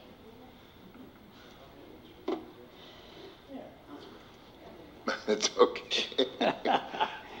Anyway, thank you. I always like to start off with a little bit of background, some research, some demographic data. This isn't necessarily our data. It's third-party data that we always look at in conjunction with the work that we do. Just some basics and some understanding of what's going on here. Bottom line is this district in the county, if you look at the age of the population, and this is the most recent American Community Survey data for the Newark Unified District, you see that age chart in the middle. The dots and the lines represent the percentage compared with Alameda County. This district has a larger number of school-age children as a percentage compared to other districts, other areas of Alameda County. If you look at 0 to 4, that first column, I know it's a little hard to see there, but hopefully better on your handout. That 0 to 4 age column, and then you have the 5 to 9, the 10 to 14, and then the 15 and 19. As that 15 and 19 graduates or drops out, you're replacing that with larger numbers of school-age children. This, to me, tells me that there's the potential for growth. You haven't experienced that, we'll talk about it, okay? We also have a median median household income of about $95,000 in the district. It's not a great number. There are other areas that have a larger number, but housing is at about $578,000 is a median home value. That doesn't count new housing, which is much more expensive. Bottom line is, this area is a little bit more affordable than other areas immediately in the area, but still pretty much out of touch for many young folks that are trying to buy houses and so forth. But the bottom line is, it is a area that shows the potential for growth, and it just, in my mind, hasn't experienced it yet. If you look at the generations of people that live, and this is specifically to Newark Unified School District, over about 50% of the population is in the millennial and Gen Z population, okay? These are young people that are going to be moving in and hopefully starting families. We all know millennials are taking longer to settle down. They're not forming families right away, but a very large percentage of the population lives in this area. And if it can be captured, if they can stay here, there should be growth in the future. But they're not necessarily doing that. They're moving out. They're most likely going eventually to other places because of high housing costs. There are three main groups, and this is about 60% or so of the households that currently make up Newark Unified School District. And I think you've all sort of seen segmentation, market segmentation, understanding the people that live in the area. These are the top three categories, what we call Pacific Heights, urban villages, and enterprising professionals. Enterprising professionals are what you could typically consider the young urban professionals, the tech folks, they're single or newly married or whatever. They make up about 19% of the population. About another 20% is urban villages. If you look at the ages and so forth, most of these are either couples, some of them have children, not all of them have children. So you've got a variety of people in the district. 60% of the households are in family formation stages. Okay? But many of the people that are in the district are also millennials, and they're not forming families. The average household size in the district is 3.3 people. If you have a typical family of a husband and wife, you maybe have one child to go with it. That's not a very large household size. The year-to-year births have been going down, But as I'll show you in a bit, they've sort of leveled off and actually are tinkering and going back up a little bit as well. There is also the potential, as we all know, there's some very large developments that are sitting around the district. In the past, we've had those. We've sort of looked at those. I don't think they have developed as fast as we have liked. But with the cost of housing and the booming economy in the area, I think those are speeding up. The question is, how many kids are going to be generated out of those particular types of homes? Okay. The types of homes that are coming in are condominiums, apartments. Again, you have the young urban professionals coming in as well. They're not coming in necessarily with kids. We're seeing this around in other districts in the area. Typical same types of homes, high density homes. They're not generating a lot of kids. Unemployment's very, very low in this area. It's a great economy in the Bay Area, doing great.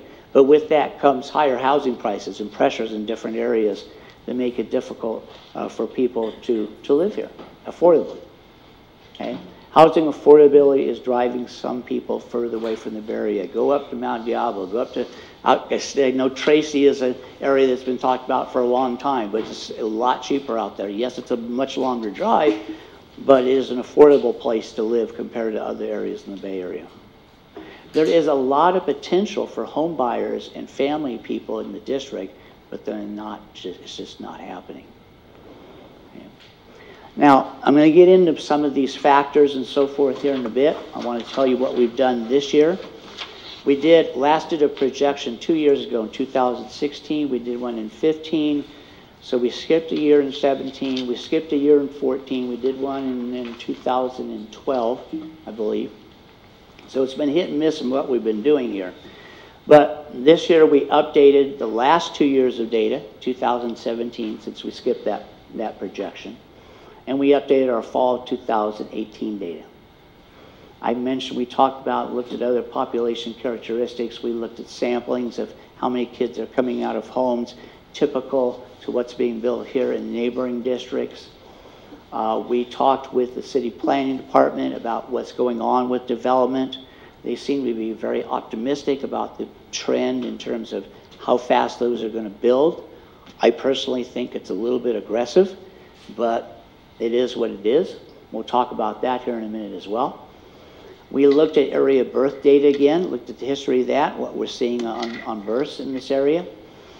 And then we're going to talk a little bit at length about mobility. Mobility is, again, the number of kids that go from grade to grade to grade. Are we losing kids or are we gaining kids in specific areas of the district? And it can be caused by a number of things. People moving out, trying to find affordable housing, people moving to private schools, people going to charter schools, the competition around, and so forth and so on. Are we gaining or losing kids over time? And that's changing.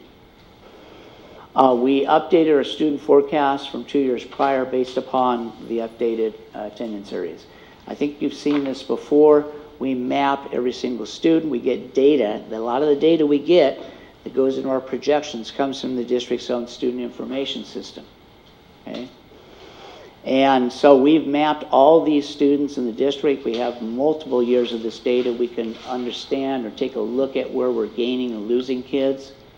And we break the district into what we call planning areas or study areas so we can get sort of specific to neighborhoods and try to see what's happening in those particular areas. I'll talk more about that in a minute. I want to talk a little bit about birth data. Birth data is still our best indicator of what potentially could happen with TK and kindergarten kids. Not perfect, by all means not perfect. People could be born and move out within 5 years of when they were born, when they actually show up. But this particular chart, the blue lines represent births during that particular year. The red lines represent the kindergarten class 5 years later. And the actual little squiggly line in the middle there, which I don't think you can see that on there, but that's basically showing the percent of kindergarten to births. And they've ranged up and down roughly from 60 to 70+%. But if you'll notice that blue line for many years, going back to 2006, 2007, 2008, it was in steady decline. That is actually slowed and slightly reversed for this particular area. Okay. And our kindergarten class, if you look at our projections and actually look at the numbers for 2018, our kindergarten class is still a reasonably good-sized kindergarten class. In fact, you have the most transitional kindergarten students than you've had in years. If you can capture those and bring those in as actual kindergarten kids down the road, that's great. There's a lot of residential development. I know you're all familiar with all the projects going on, but that's a massive amount of development. A lot of it are apartments, a lot of it are condominiums, and some of them, a lot of them are single-family detached homes. But single-family detached homes are very high-density homes, and typically when we're seeing those in other districts, they don't generate a lot of kids. It's not a kind of a home that you expect to have families with backyards and play areas and so forth and so on. But there are a lot of units. There's over 3,000, almost 3,400 units that are either under construction or in the planning stages right now. And if we can get a reasonable number of students generated from those, we should see some growth in the district. Okay? We had a lot of this development several years ago, but again, the economy back then wasn't where we are now. I'm not sure that the timing of that happened as quickly as we expected. And whether this is going to happen as quick as we expect as well is sort of a question mark.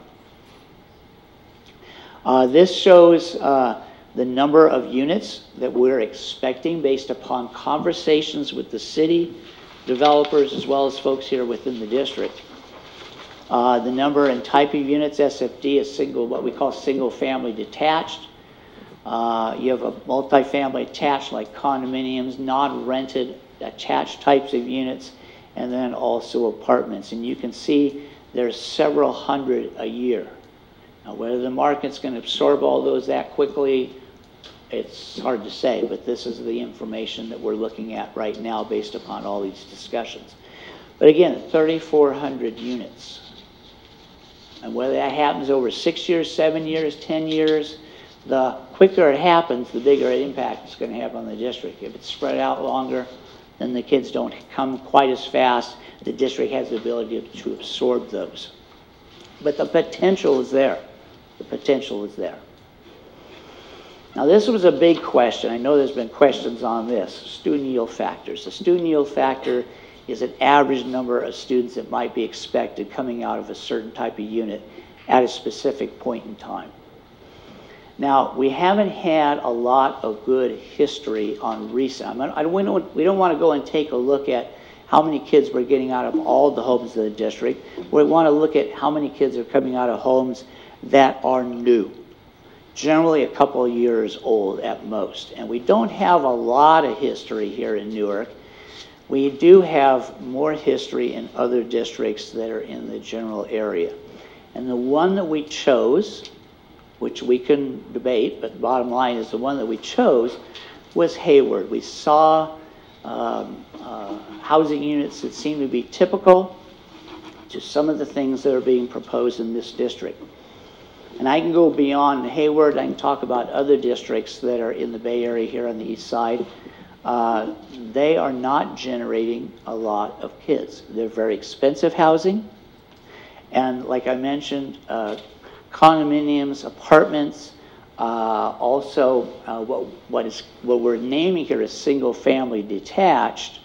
In my typical mind, is really not even a single-family detached. It's again these. We're driving by some of them today, coming over here. 3-story, very tight, close-in types of units. These are generating very few children. Single-family detached, for the sampling that we have of new housing units in Hayward in this example, was generating overall for K-12 0.13. That's about 1 student for every 7 to 8 homes. Multifamily attached is very similar. And apartments actually were generating slightly more than those. But these are what we were getting out of new housing units, okay? We don't want to look at all housing units because that's not what they're building. We're applying these to new housing units. Down the road, they might generate more, but right now, this is what we expect coming out of the new housing units that are being built.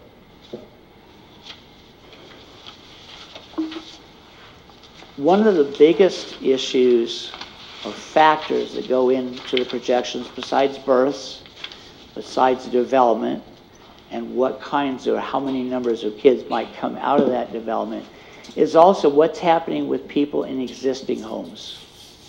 Not what's coming down the road with new homes, but what's happening with people that live in existing homes. And you can call this a cohort. We call it a mobility because we try to eliminate areas that have had development. We don't want to double count. We want to look at areas that are established that haven't had increases or potential increases in kids because of the development. And so we sampled a large number of areas in the district, and actually by attendance area, elementary attendance area. And what you're seeing here is from your own historical data, own information on your student information system, you're seeing the progression rates, percentages as kids go from grade to grade. Anything in red is not good. We're basically losing kids. We have 100 third graders and maybe we have 97 fourth graders the following year. We're losing 3%. Okay?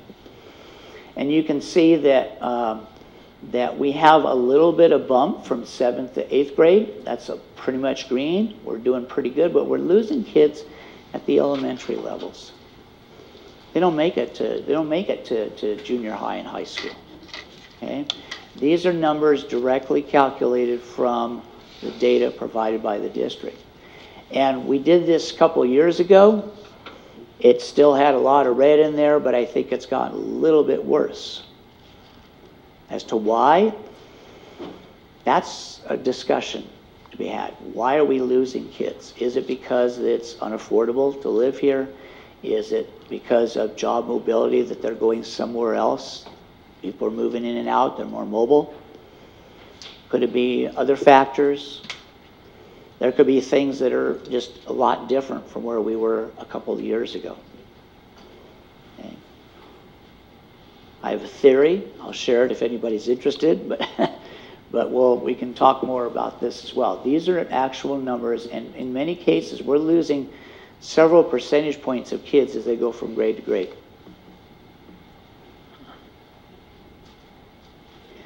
Our projection methodology is very typical of methodology that's been used for many, many years.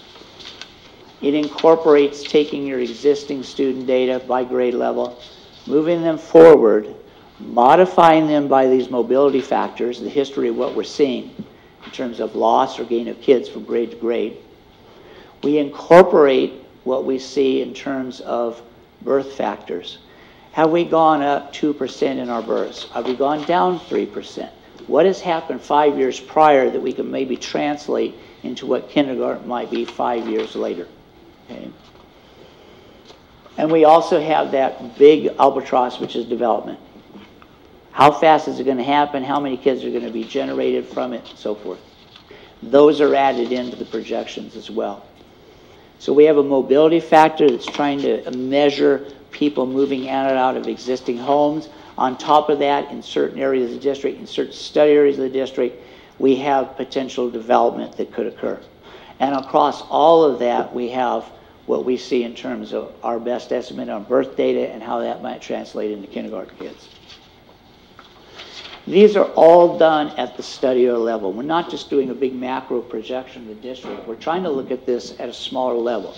And this may not mean anything to anybody right now, but when it gets to an issue down the road where we're trying to come up with solutions, maybe some schools are losing more kids versus others, and we start getting some imbalances going on within the district, this information at this detail level is very helpful because it helps us come up with solutions, whether it be a boundary issue, whether it be a school repurposing issue, whatever you want to call it.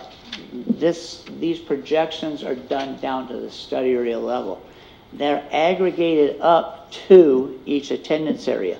So also I want you to understand when you see projections from us by school, it's not enrollment at the school. It's the resident kids that live in the area. That's what we're doing with demographics, is trying to understand what's in that area. So understand when you see a report for one of your schools, the numbers you're seeing is not the enrollment there, but the actual number of kids that live in that area. What's projected to be in that area. That's helpful. I'll talk about that in a minute, because when we get to a situation where we have some potential loss in different areas of the district, we want to know where that loss is, and we need to know how to deal with it, whether it be trying to balance enrollment with another school, or whether perhaps a school closure or some other kind of a remedy. So here's the big number here. We have our 7-year projection, updated for this fall based on October 18 data, and all the factors that I mentioned.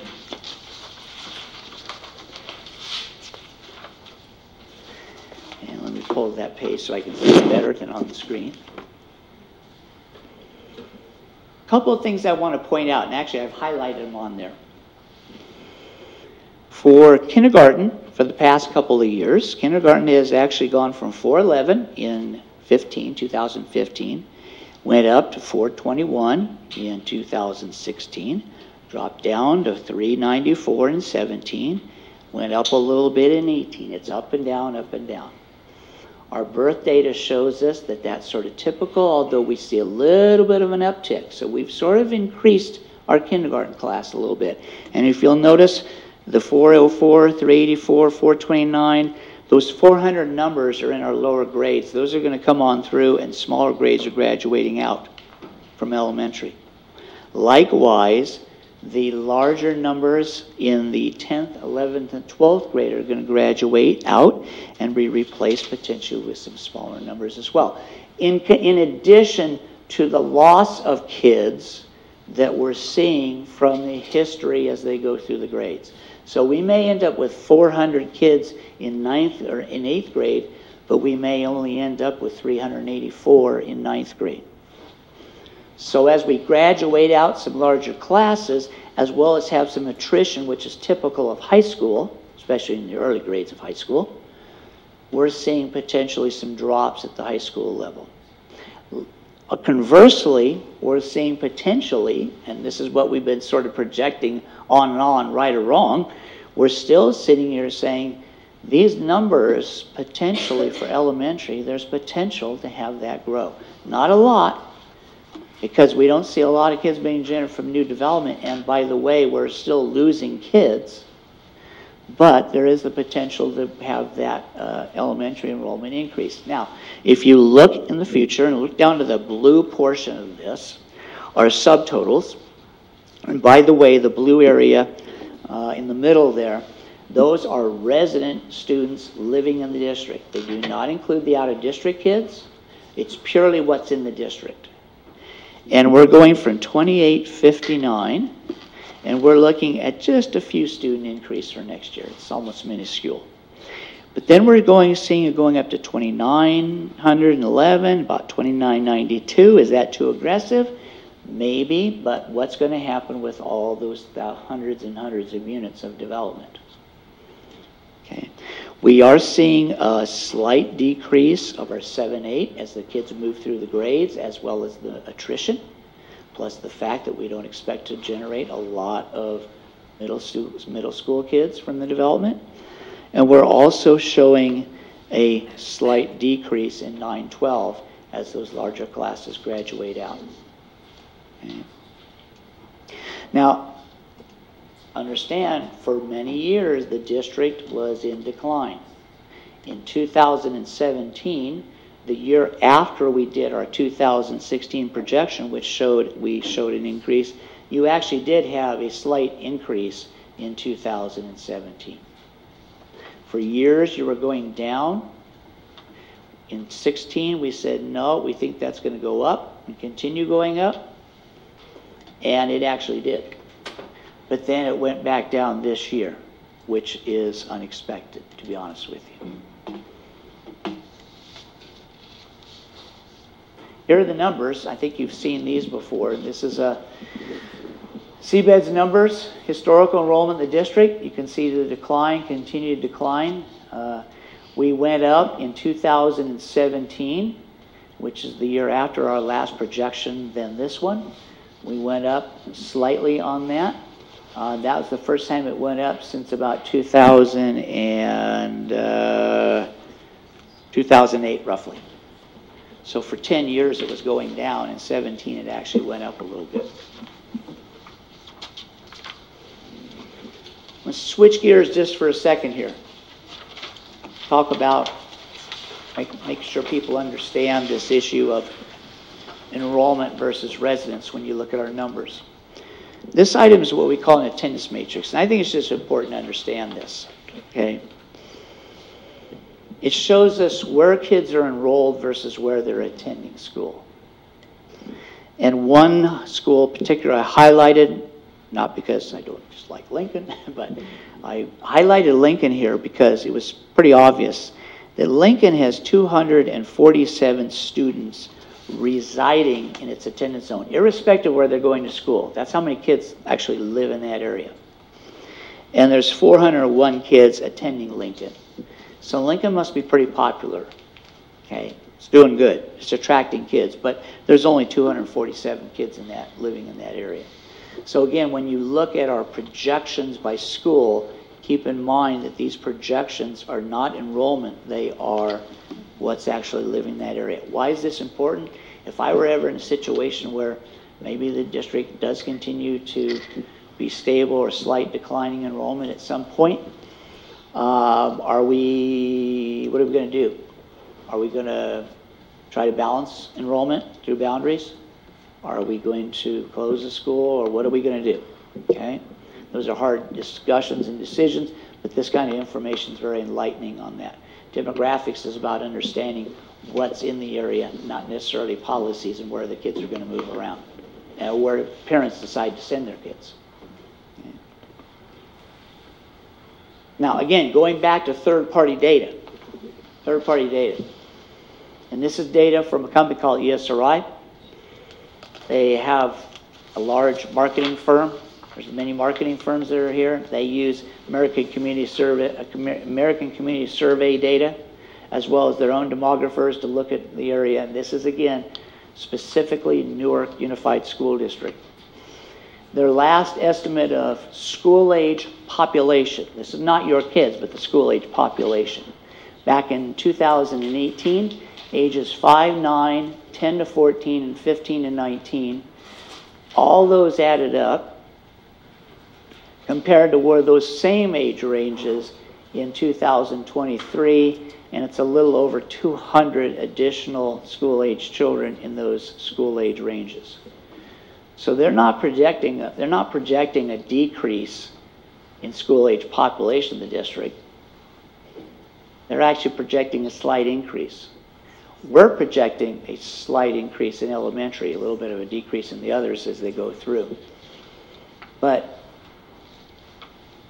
you have to look at the big picture here. There is a lot of potential in the district to gain kids. We're being very conservative with the development in terms of the numbers of students that could come out of those projects. Okay. We're also using our best judgment and the information provided to us about the timing of those. And if the timing isn't right, the projections are going to be off. Back in 2016, we weren't quite in the same economy that we are now. And although there were planned projects, I don't think they went as fast or they were developed as fast as what we are beginning to see now. But the bottom line is, although we've been projecting slight increases over time, they haven't materialized for other reasons, but the data is there, the population's there. And whether they decide to go to Newark schools or whether they're deciding to move somewhere else, or they get born, they leave before they enter kindergarten, is still a question. Again, specifically by residents, not enrollment, these are the areas over the next 7 years that we see either growth or decline. The red areas, we're seeing some decrease in elementary enrollment. The areas in green, the green numbers, we're seeing some increases.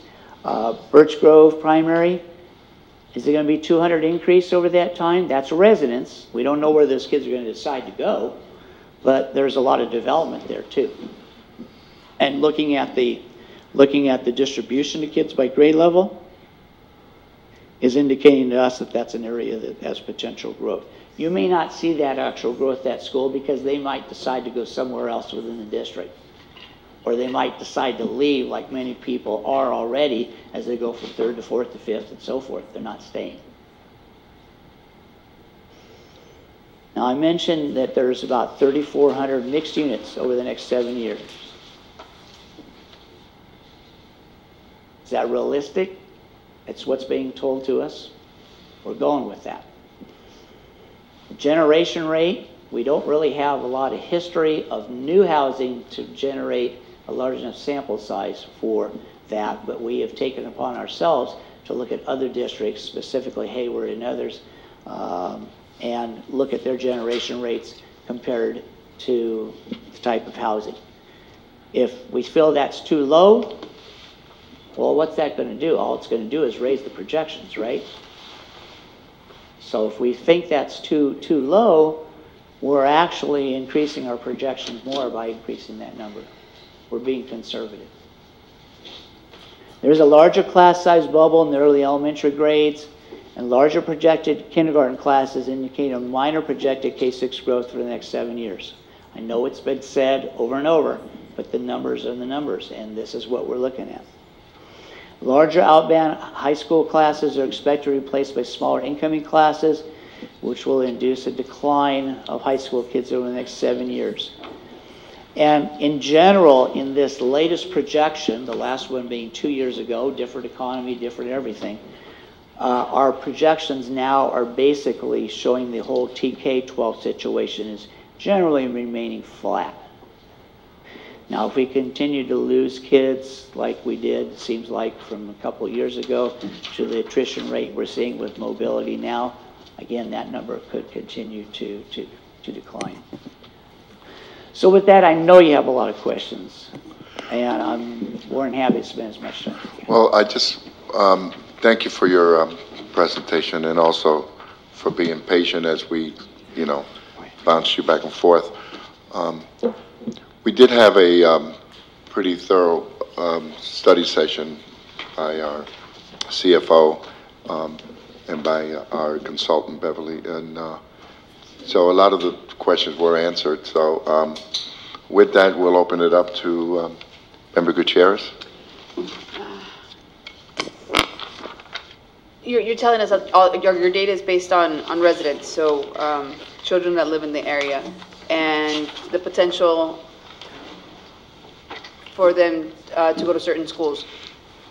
But then you also said it doesn't necessarily mean they're going to go to those schools. Do you have any data as to the schools they are actually going to, or and does that even include private schools? Oh, okay. So you're talking about kids that aren't in the system. Okay. Is that what you're saying? Correct. Yeah. No, we don't have.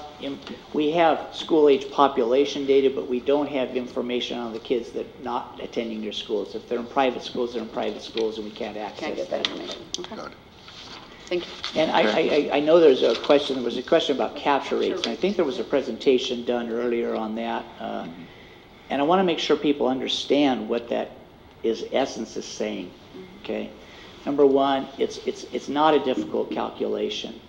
It's, again, looking at specific attendance areas, those dots, and seeing how many kids are in your system, in your schools, living in that area, and comparing it, again, to the school-age population in that area. So if I say that I have in XYZ attendance area 496 students residing in there, irrespective of what school they decide to go to, they live in that area, they're in the school district, okay? And this is the estimated school-age population, again from census, from third-party data, and it's a simple calculation. Are we capturing 60%, 70%, 80%? That's what we're looking at, and we want to look for the low numbers. Sure. And generally, if you're in the 60% range, that's lower than most other districts. There's some issue there. Why aren't the kids in that area that are potentially in that area actually enrolled in that district from that area? Why? Is it the perception of the schools? Is it, there's all kinds of different things that we can't narrow down without actually asking all those people why they're not there. Thank you. But anyway, I want to make sure that was understood. No, and we did have a long conversation on this, when we did our workshop. Okay. But, Member John? Thank you, Mr. President. Yeah, so I want to go back to when you said you used the Hayward data, because when you were doing the study roughly a year ago, you probably already have some, at least in the Enterprise Willow that you mentioned, like half of the building were already occupied. So did you ever consider looking into the existing newer data from the new development to generate your yield number? I'll let him answer that, because he's really one involved in researching that info. Good evening. Just to maintain consistency on the yield factors for each housing type, single family, multifamily, and apartments, we've come to find out that there's not that much of a sample size in apartments being built within the last couple of years within New York. So we wanted to maintain consistency there and sample New York apartment units, Hayward apartment units. So that's why we decided to stick with Hayward. Yeah. Yeah, if we were to sample apartment units built in the New York area, it's nothing close to what's scheduled to be built within the New Park Place mall area. Yeah, that just brings to my next question about your yield factor. I think that's the most controversial one in this report. So if you look at your yield factors, you believe that the apartment is the one that produced the most new children. Single family home is the one that has the lowest children generation, right? That's your yield factor, right? Yeah. However, if you really look at Newark specifically, let's say the apartment, like you look in your graph that I believe in the study year 91, that's around the New Park Mall. That's the planned build of 1,600 to 2,000 apartment building, all of them luxury rental apartment building, renting probably 2,500 to 3,000 a month.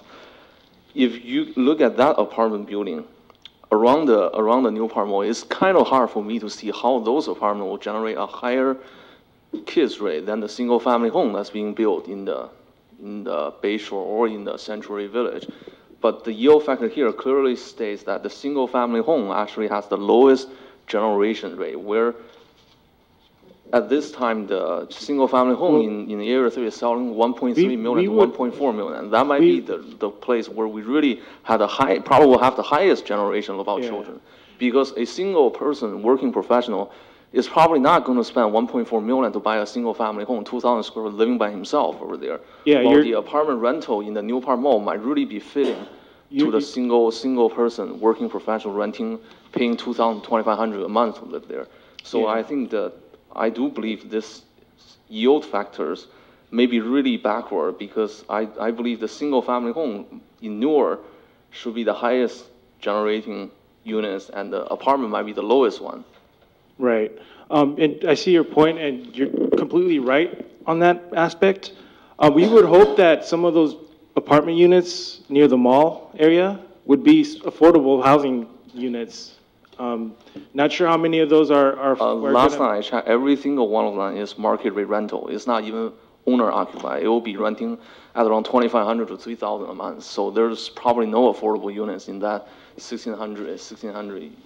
That we can talk about that. We can go actually look at that, and we'll be happy to look at that and bring it back to the board and staff at some of those areas and see what's actually being generated out of there. Okay. But again, we're looking at newer ones, and again, if you're expecting a higher yield, or even if it's inverted and we expect it higher for single family attached than apartments, think about what we're doing here. If we're expecting a larger yield than what we've actually incorporated in this report, and we apply that to the numbers and numbers of developing units in the district, all we're doing is increasing these projections. And I'm trying to step back and be a little bit more conservative here, understanding what's happened in the past. So, you know, and like I said, I'll be happy that you have some specific areas that we can sample and we can go back and do that. I absolutely, by all means, I'll be happy to do that. And we can get back to you and see what those are generating as well. Thank you. Thank you. Anyone else? Thank you. I do. Superintendent? I need to ask a question, but I'll defer to Member Martinez. It might be the same question. Go ahead. Want to give it a try? Yeah, go ahead. So now we have a report that says we're projecting flatter decline. Prior, we were projected to increase by Davis demographics. What was the factor that was missed? What's the new information that's changing that dynamic? Well, first is it of all, the yield factor? Because yeah. I think, and is Hayward not the yield factor we should use? Should we use another yield factor? Yeah. Well, I'm not sure we're going to get too much different. Why was it off? Yeah, we work with a lot of districts, and we're seeing a lot of the same things with yield factors for a lot of districts in the area. Not on the other side in the Pleasanton, that's a whole different ballgame, but here in the East Bay area, there's a lot of districts working for, and we're seeing similar situations. We stepped back and looked, and I think we have a slightly lower yield factor than what we did back in 16. I also feel like the economy was a lot different back then, and I'm not sure that we developed as many units as we expected to have. I also know from a discussion that we even had today prior to this meeting that I think there was one school, is it Graham, that lost a lot more kids this last year than expected, like 40-some kids or whatever. And 141 to be precise. Oh, was it 140? Which one? Not Graham well, only. I'm going with the number that, I think my point with that is where we were off based on what we thought we were going to be and based on how we built the budget. Yeah. And now tonight, later, we're in the agenda, we're voting on a reduction of 2.2 million. I think this is the gravity of the situation. No, that's why this question is important. Right, right. Getting back to the question about where we're off and so forth between 16 and where we are now, one of the other issues is a lot has changed from 16. We had an election. There's a whole different situation out there and a vibe out in the communities. In the situation of Graham, I believe, was 40 or so kids just in this last year that had dropped that was unexpected. And I broached the subject. I could be wrong, but I'm sitting here saying, okay, Graham is a little more, I believe, Hispanic in population.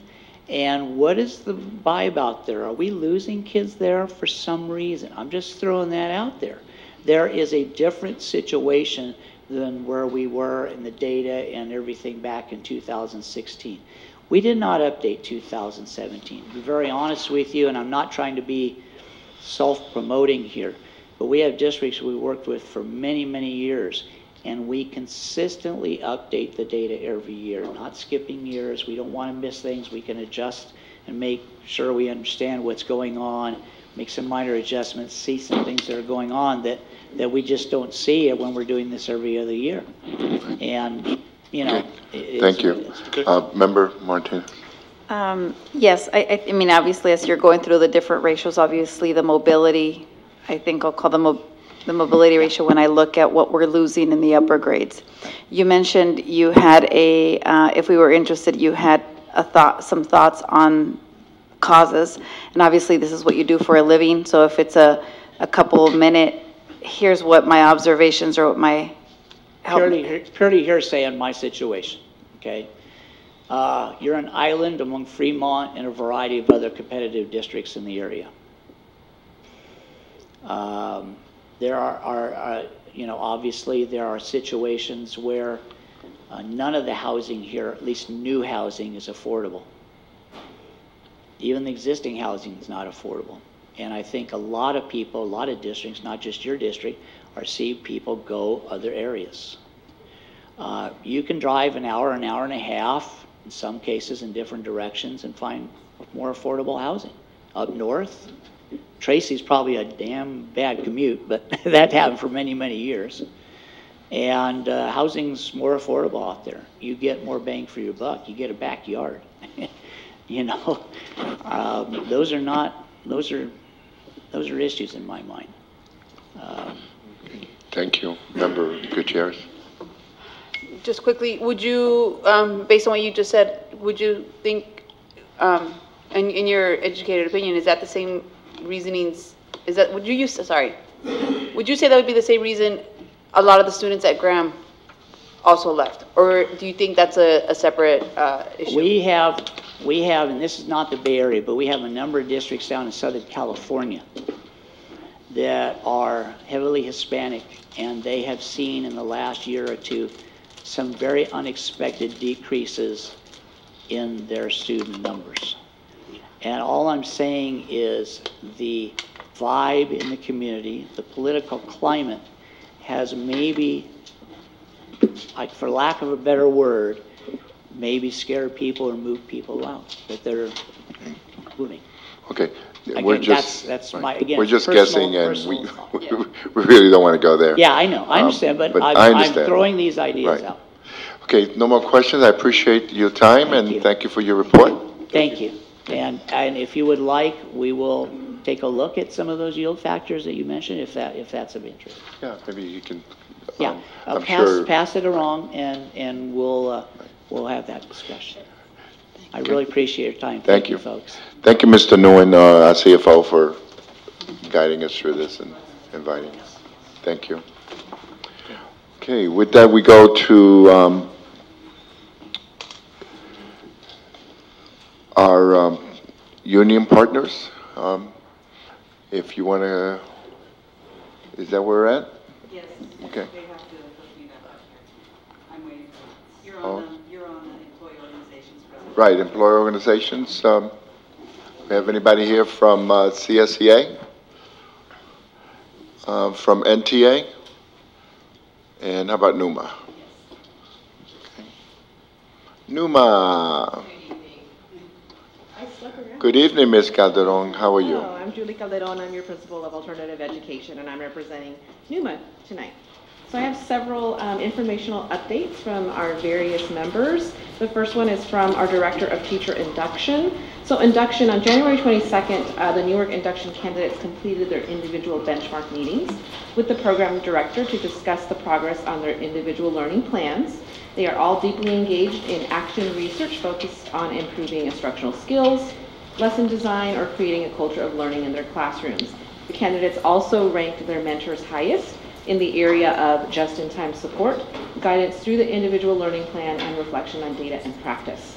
The Commission on Accreditation has commended our program on the transition to a highly individualized induction program that offers strong and effective mentor-based support. The Commission will be conducting a site visit May 7th and 8th. Also, as far as science goes, our district is really fortunate to be partnering with two of our strongest Bay Area science organizations, Bay Sci and Elementary Science Program. In October and January, Bay Sci's technical assistants provided professional learning opportunities to 6th grade teachers and science resource teachers on earth science curriculum. Elementary Science Program is working with our K through 5 teachers and worked in January during the PD Day, experiencing three-dimensional learning. And Elementary Science Program is also supporting the investigations of grades 3 through 5 teachers through lesson study design and cycle of inquiry with the principals. So there will be more to come from science. BGI is continuing to share their STEAM initiatives with the community. On Tuesday, Principal Ingham Waters and lead teacher Lindsay Affleck were guest speakers at Newark Rotary Club. And community members were impressed with the way students are learning to think critically and use engineering design process. Tomorrow is the last day of the Pennies for Patients drive at Graham Elementary. Graham is partnering with Pennies for Patients, which is part of the Leukemia and Lymphoma Society fundraising. And Graham has been active in this by fundraising over $16,000 over the last decade. So if you have pennies, please support them by dropping those off by tomorrow. It's their last day of their campaign. Also, Graham held their family science night tonight. Meanwhile, at Snow, they are hosting on next Tuesday morning at 9 a.m. a bullying workshop for parents.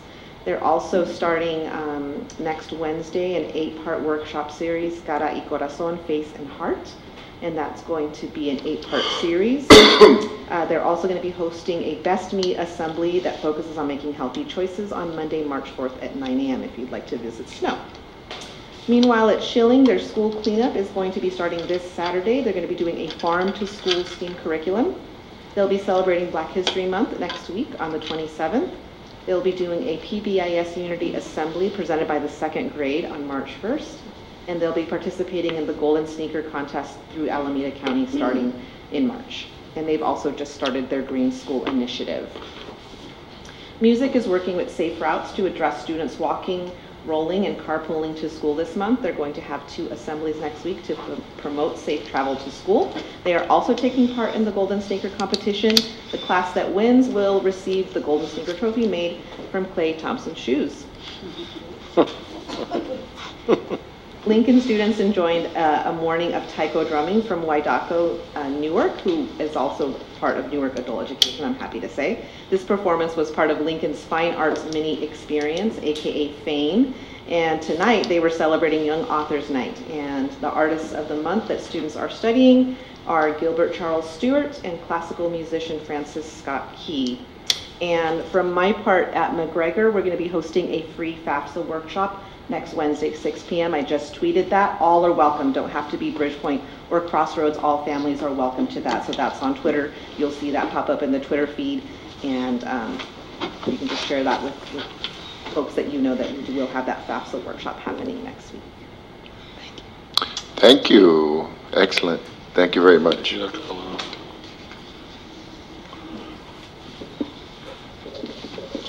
Okay, with that, we move to old business. If you open up your attachment, you'll see the what we have for committees, and we have a new board member that has joined us after we made the appointments, Member John. So I was hoping that some of you might kind of, if Member John is okay with it, maybe shift some of those over to him. So I'll go first on the SELPA, which are special ed group. Moen, I'm the alternate, and if you want to replace me, we meet how often, Superintendent? Every 3 months, I think? Yeah, I think it's about 4 to 5 times a year. And for special needs children, it's the partnership we have between Fremont, Newark, and Union City. Member Martinez is the representative. I also am on the City School Liaison Committee, and we do have a spot for an alternate. If you want to, I think you express interest in that one, right? Yes. Okay, so we can move him in there as an alternate, Ms. Aquino, if that's okay. As an alternate under the City School Liaison, that's what, and then we'll vote on this. On SELPA, I guess you want more information on it? And yeah, I probably need more information on that. Sure. And then my last one is the East Bay BITSA induction, which is our supporting our new teachers. And I'm primary, and Member Gutierrez is secondary, is the alternate. That one I would say I'll probably take it slowly. First, probably the one committee for me might be enough. Oh, you don't want all the committees? I thought that you wanted all the committees. No, I would say probably start with. Okay, so we'll leave that. So far we have that. Anyone else want to chime in on? Why don't you tell us what committees you might want to be on? Yeah, so I would say to start slowly. I'll probably want to get onto the City School Liaison Committee to begin with. I think that should be enough just for right now. That's not acceptable. So just point of clarification, if I may. Does that mean then the 2 members would be Member Gutierrez and Member Jiang? No, for now. Would be 3? My recommendation is to add him as an alternate, because I'm going to make the next meeting, but then I'm going to be busy with year-end stuff, for the meeting in June. So I was hoping he would take over for me then. But I do want to go to the next meeting. Okay, that's what I understand. Okay? Thank you. So if we could just put him as an alternate, that'll take care of that. Just in case Member Gutierrez or I can't make it, And Member Gutierrez, by the way, is our new chair for the City School Liaison Committee. So, and are you okay with that, her being the chair and telling you what to do? Yes. Okay, good. So, Okay. So the recommendation right now, or to the board to vote on, would be that we add Member John just to the City School Liaison Committee as an alternate. Are you okay with that? For now? Yes. Okay. I'll make a move. Member Gutierrez made a move. I'll second. Member Martinez seconds. Please vote.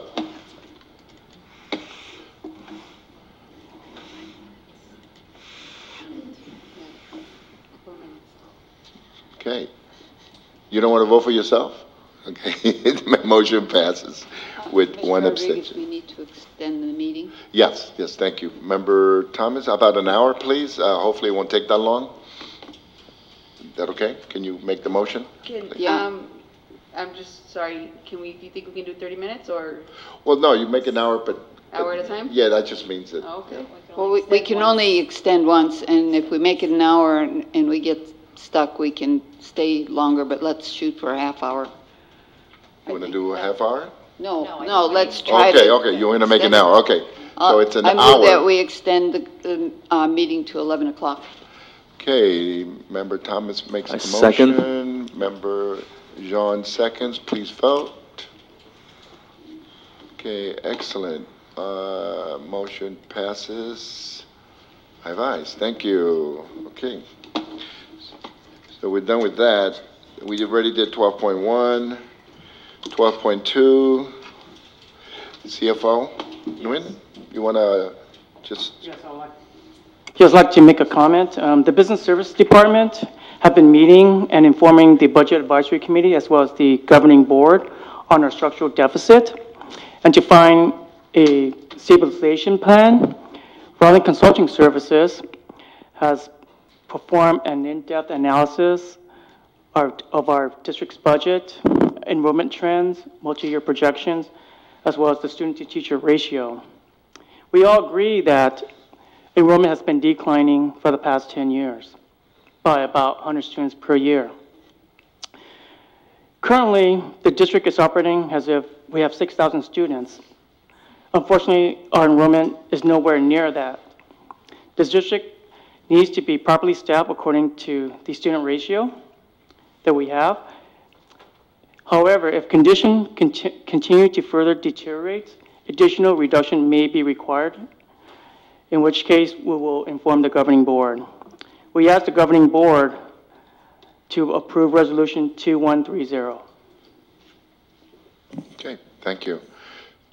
So the superintendent recommends that the Board of Trustees approve resolution 2130 for the budget reductions needed in 2019-2020. Need a motion and a second?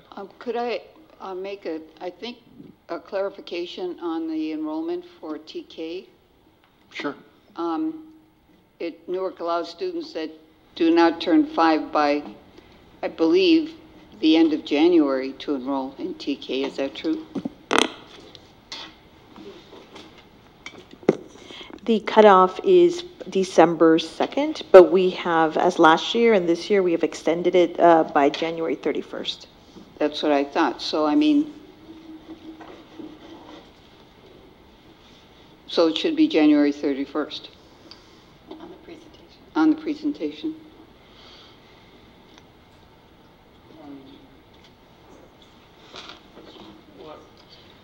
I'm sorry, which section? On the PowerPoint? Just on the PowerPoint, it's Under just to enrollment. clarify, because that does cost us money because we do not get ADA for those students until they turn 5. So we're giving them free TK until they turn 5. Yes, as you recall, that was part of our initiative to bring in more students. And for this year, what we are looking at is we would only enroll students who are residents of Newark, and that would turn that age. But you're correct, we will not collect ADA until they turn the age. Okay. So we need a motion and a second?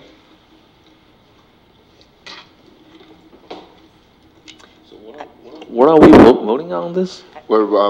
We have a resolution that's being recommended by staff and by superintendent and by our CFO, Nguyen, based on our study sessions. The resolution is to have reductions. We need to do that to the county. By what day do we have to send this to the county? It's already passed, but as soon as we approve this resolution, we will submit this to the county. Okay, so we need to get this done so we can let the county know that we are moving in the right direction as far as our cuts. Is this opening for any questions? Yeah, sure. Do you have questions of? Oh, yeah. So my question for the reduction is, how many of these positions will be done through attrition, and how many of them will be given notice?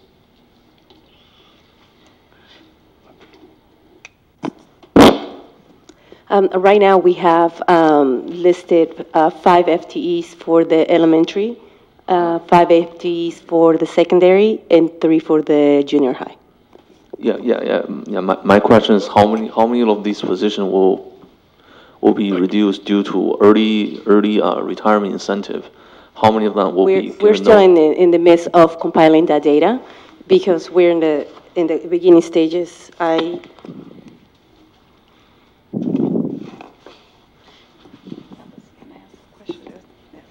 I think what we want to know, basically, from my understanding, is how many of our teachers are going to be getting notices. I would predict that we're probably looking at most of it being resolved through attrition, naturally, and maybe 1 or 2 might be reduced. Yes, that's correct. And if they're given notice, how much time do they have to find a new job before they're leaving? June 30th. By statute, we would have to notify them by March 15th.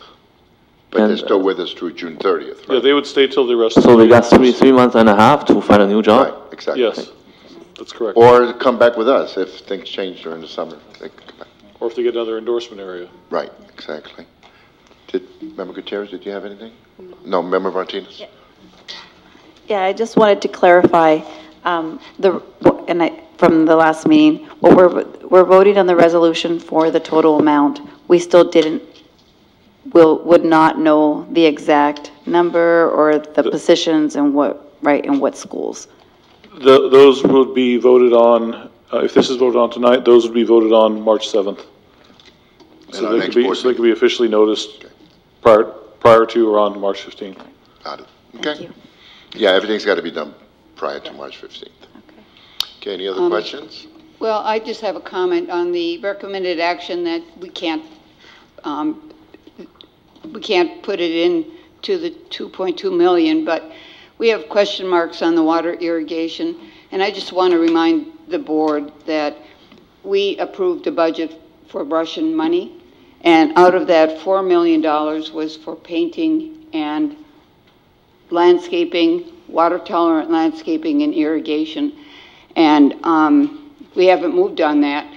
I would hope that the district would move on that because the painting cost something over $1 million, and then the sites had their beautification, or what do we call those?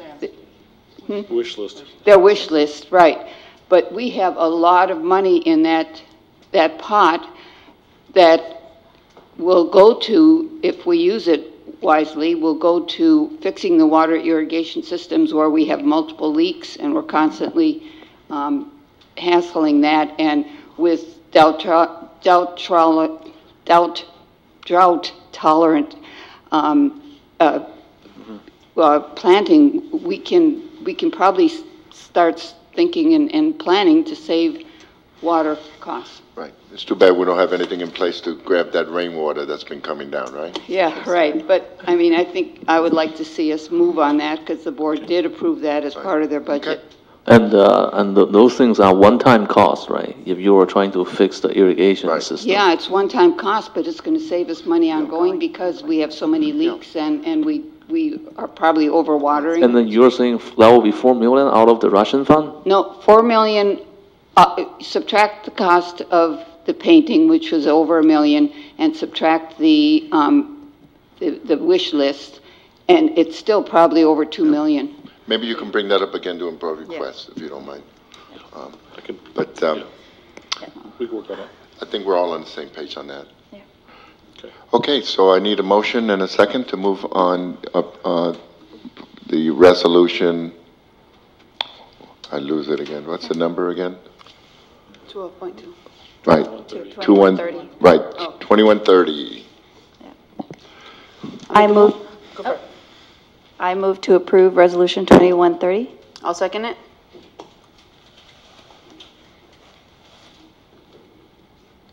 Okay, Member Martinez moves, Member Gutierrez seconds. Please vote. Thank you. Motion passes. Thank you. Thank you, Mr. Nguyen, for all your hard work and your staff. Oh, thanks to my team. I'll introduce you Introduce to them, please. Kim Lola and Carol McEnany and Beverly from Ryland Consulting Services.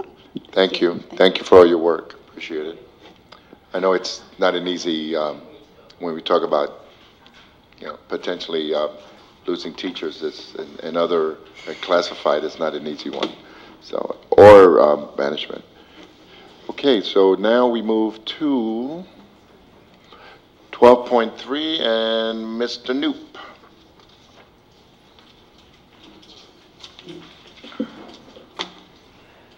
Hi. I'm concerned about what the description says about this contract. I read. This is the agreement with Siemens for service contracts for New Memorial High School and the junior high school. Right, so the letter to the board says, the system is currently out of date and quickly becoming obsolete. So maybe I don't understand it. So we're having a $200,000 multi-year contract, 3.5-year contract. It's a little bit strange to have it in the middle of the school year, but 3.5-year contract, maintenance contract, for a system that is currently out of date and quickly becoming obsolete. This looks to me like putting good money after bad. We have Measure G money. If we need safety systems, we need new systems in place, use the bond. Don't start patching up things, getting contracts that apparently, what it says here, we have to use Siemens, which probably means they're having a big additional fee for it because they know they got us captured.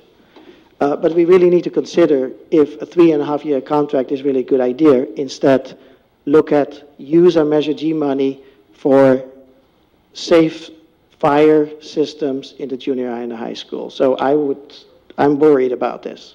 Thanks. Thank you. Okay. Member Rodriguez, or President Rodriguez, we do have staff here to speak to this item too. Mr. Nguyen, did you want to address this, or? We have Susan Condon here, and she's going to be talking about the Siemens contract. And then after that, Board Member Jiang, we'll go to you. Hello, President. Welcome. Good welcome. President Rodriguez, board members, I can't even talk anymore, I'm so tired. Superintendent Sanchez and Executive Board, thank you for letting us talk tonight. We're here tonight because, of course, of the well-being of the children and the staff. And since I took this position in the spring, there have been many things that I've had to address and still things that are being addressed. But I've become very aware of the issues regarding our fire system at the high school and the junior high. And I believe we have serious safety conditions and concerns. I've asked someone from Siemens to come in, so I'd like to introduce Mr. Mehdi Escadar from Siemens to help explain the issues that are going on with the system and to help you to understand the real importance of why this system needs to be put on a contract. And also to answer any questions that you may have to make the right decision tonight. So, please. Hello, everyone. Thank you for your time. I know it's getting a little late, so I'll try to keep it as short concise and yet informative as possible. To address the gentleman's concern about putting good money into an obsolete system, I think there may be some misconception about what it is that we're offering. So first and foremost, our fire, and I believe you guys have reviewed the proposal, our fire life safety service proposal is strictly per code requirements to test and maintain the system, per NFPA 72 on the fire alarm side and NFPA 25 Title 19 on the sprinkler side. There's no bells and whistles. We didn't include any off-hour inspections. And in speaking with Ms. Condon, when she had originally contacted us because there was troubles on the panel, we came out to do some repairs, and she had contacted us to see if there's any way that we could save money on some of these repairs moving forward. In that discussion, we realized that the system is not currently being tested to code. So then, and that's a huge problem because essentially your buildings are out of compliance per NFPA 72 and NFPA 25 Title 19. I personally walked the sprinkler systems and I noticed that your inspection reports for the sprinkler side showed 5 risers, but walking every building we encountered 10 risers, 5 of which haven't even been tagged. And by tagged, I mean after an annual inspection is done, you have to put a tag on there as proof of the inspection, which would indicate that I don't know how old some of these buildings are, but half of it's not even being tested. So our service agreement includes the test inspections and also allows the Unified School District to take advantage of a 20% discount on any labor for repairs moving forward or any projects moving forward and 25% on parts. So I don't want anyone to get the impression that you're throwing good money into a bad system because we're not driving this initiative. It's per code. It's something that's required. So it shouldn't necessarily come as a shock why this expenditure is needed. As far as to the 3.5-year comment, it's 3.5 years because in speaking with Ms. Condon, we were looking to start in line with the school district's fiscal year, which would be July 1st. But you know, for the next 4 months, we were trying not to waste any more time if the buildings are out of compliance. I'd like to open up to any questions that you guys may have, and I could answer any of those. Before I go to Member Jean and Member Thomas, do you, with the fire department, do you work with them? And since we're talking about, you know, an area that, you know, they have an expertise in. Sure. Talk with them in with what regard? And just inspections and, you know, just to make sure we're still in compliance. I'm just trying to get a better understanding if what you actually do for us. Right. So I haven't personally contacted the fire department to, you know, verify if you guys are in compliance. I've been researching based on your inspection reports and based on field surveys of what's on your sprinkler risers and your inspection reports. One, there was none for fire alarm. For your sprinkler, they were inadequate because there was 5 risers, and I have pictures of the 10. Got it. Some of which that don't have those. Okay. But thank you. To call the fire department and ask them, you know, if this building is in compliance. A lot of times, the building owners, schools, or whatnot, don't really afford us that ability to do that. It's something that's a conversation that the customer would have with the fire inspector. Okay, I understand. Member John. Thank you, Mr. President. So I got a question for Superintendent Sanchez for this. So for this contract, it does look like this is an ongoing expense, and we're using Russian fund, which is a one-time money to pay for an ongoing expense. So is there any plan or strategy going forward that next time we don't do this again? Well, I think part of what we're doing is trying to get back into compliance as soon as possible. I know what we could do is if we wait to go through CBOC and make sure we can use bond money for it, we probably could use Measure G dollars for this, but we would have to go through CBOC to make sure that they support that. And if they do, then we maybe can recode it back to Measure G. I do think that the urgency from MOT is around having further false alarms being triggered and just that ongoing support that we've seen happening. You could speak a little bit to that, Susan, would you share? Yes, so I'd like Susan to share a little bit about kind of what we've seen on our end from a response standpoint. So we consistently get alarms that are triggered and we have no idea why they're being triggered. I mean, there's the obvious cooking classes hitting something, or someone cleans and they blow smoke into the fire detectors, of course, but we get calls in the middle of the night, we get calls during the day. There's no rhyme or reason to why some of these things are going off. With no contract in play, the only ones that can work on the systems are the people that have put those systems in. And in our case, it's Siemens, who has been here for many years. If the fire department, and I've been in this situation where I've gotten a phone call at 1 o'clock in the morning, and that fire alarm goes off, and the panel cannot be released, they want you to do a fire watch and stay there through the night. There's no one at that point right now that I can call to come out and check that fire panel. I sit there and wait until I can get the next day and get an approval for service to come out and do the service. With this service contract in play, we have correct me, 24/7, right? Yeah, on getting emergency situations done. I can't do anything to the system. A lot of our people can't figure out the system. So Siemens is the one who's coming in and doing the repairs. There's a lot of that throughout the district, but we have a lot of big events going on, a lot of big issues at the high school and the junior high, because we don't have Protection One, who runs our other systems that can do those things. Well, like I understand the urgency. I'm just asking, what is the plan to, going forward, to use ongoing money to pay ongoing expense, rather than this time? This is a one-time money paying a 3-4 year contract, and next time are we going to use one-time money again to pay for the ongoing expense? Well, I think the larger answer to that question is going to be, what are we going to do as a result of the facility master planning? And if the issue really is that we need to revitalize all fire suppression throughout the district, and that's going to be a high priority, that could be part of what we can get a recommendation from Siemens or other external consultants to give us that recommendation. At this point,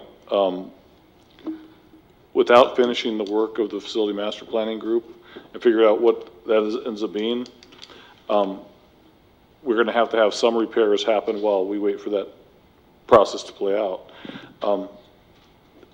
So I don't have a better answer for you than that. I can tell you that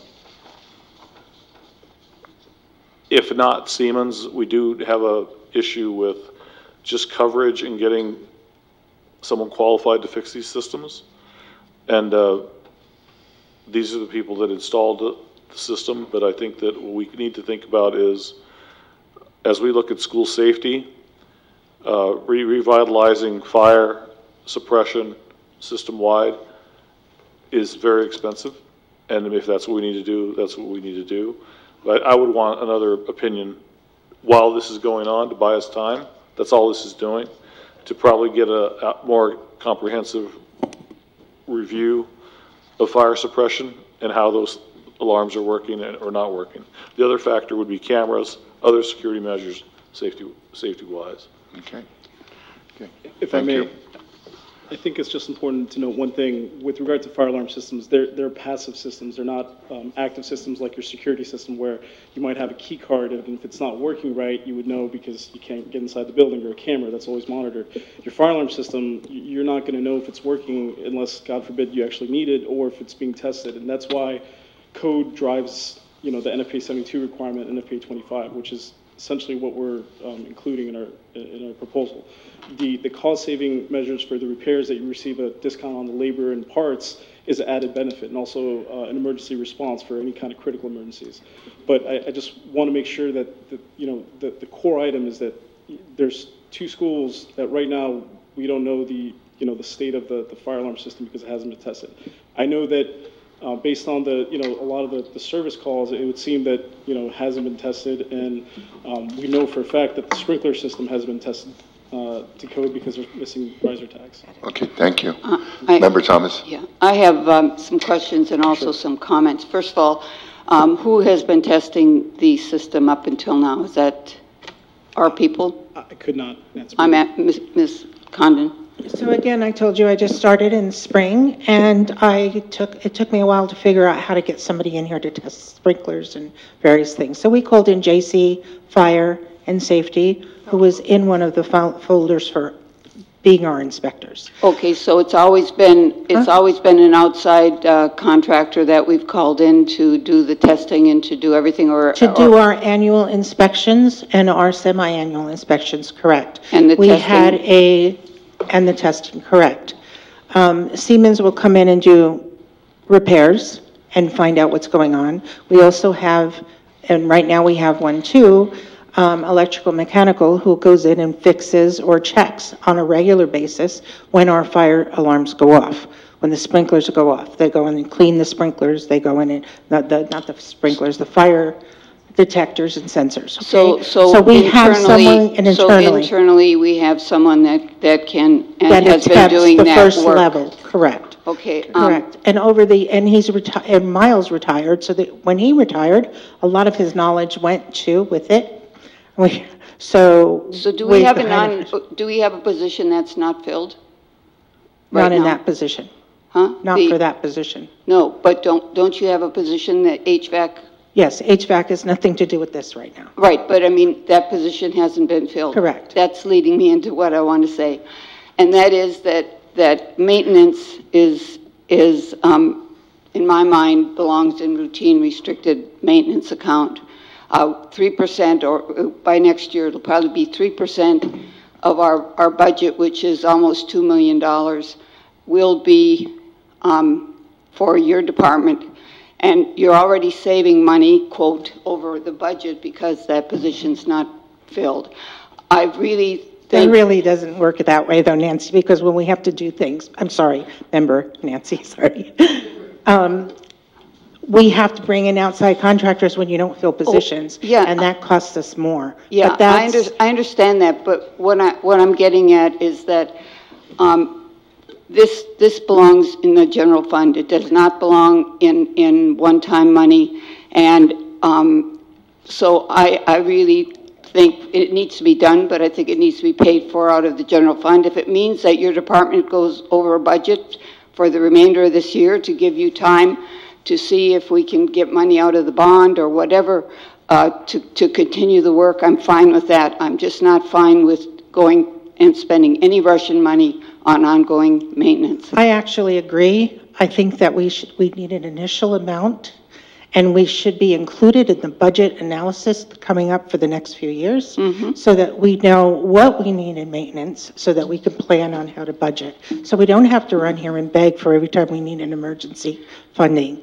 I think it needs to be budgeted into the maintenance program so that we can spend properly the things that we need. And that hasn't happened so far. I also think that we have $10.6 million that we're supposed to have targeted by June.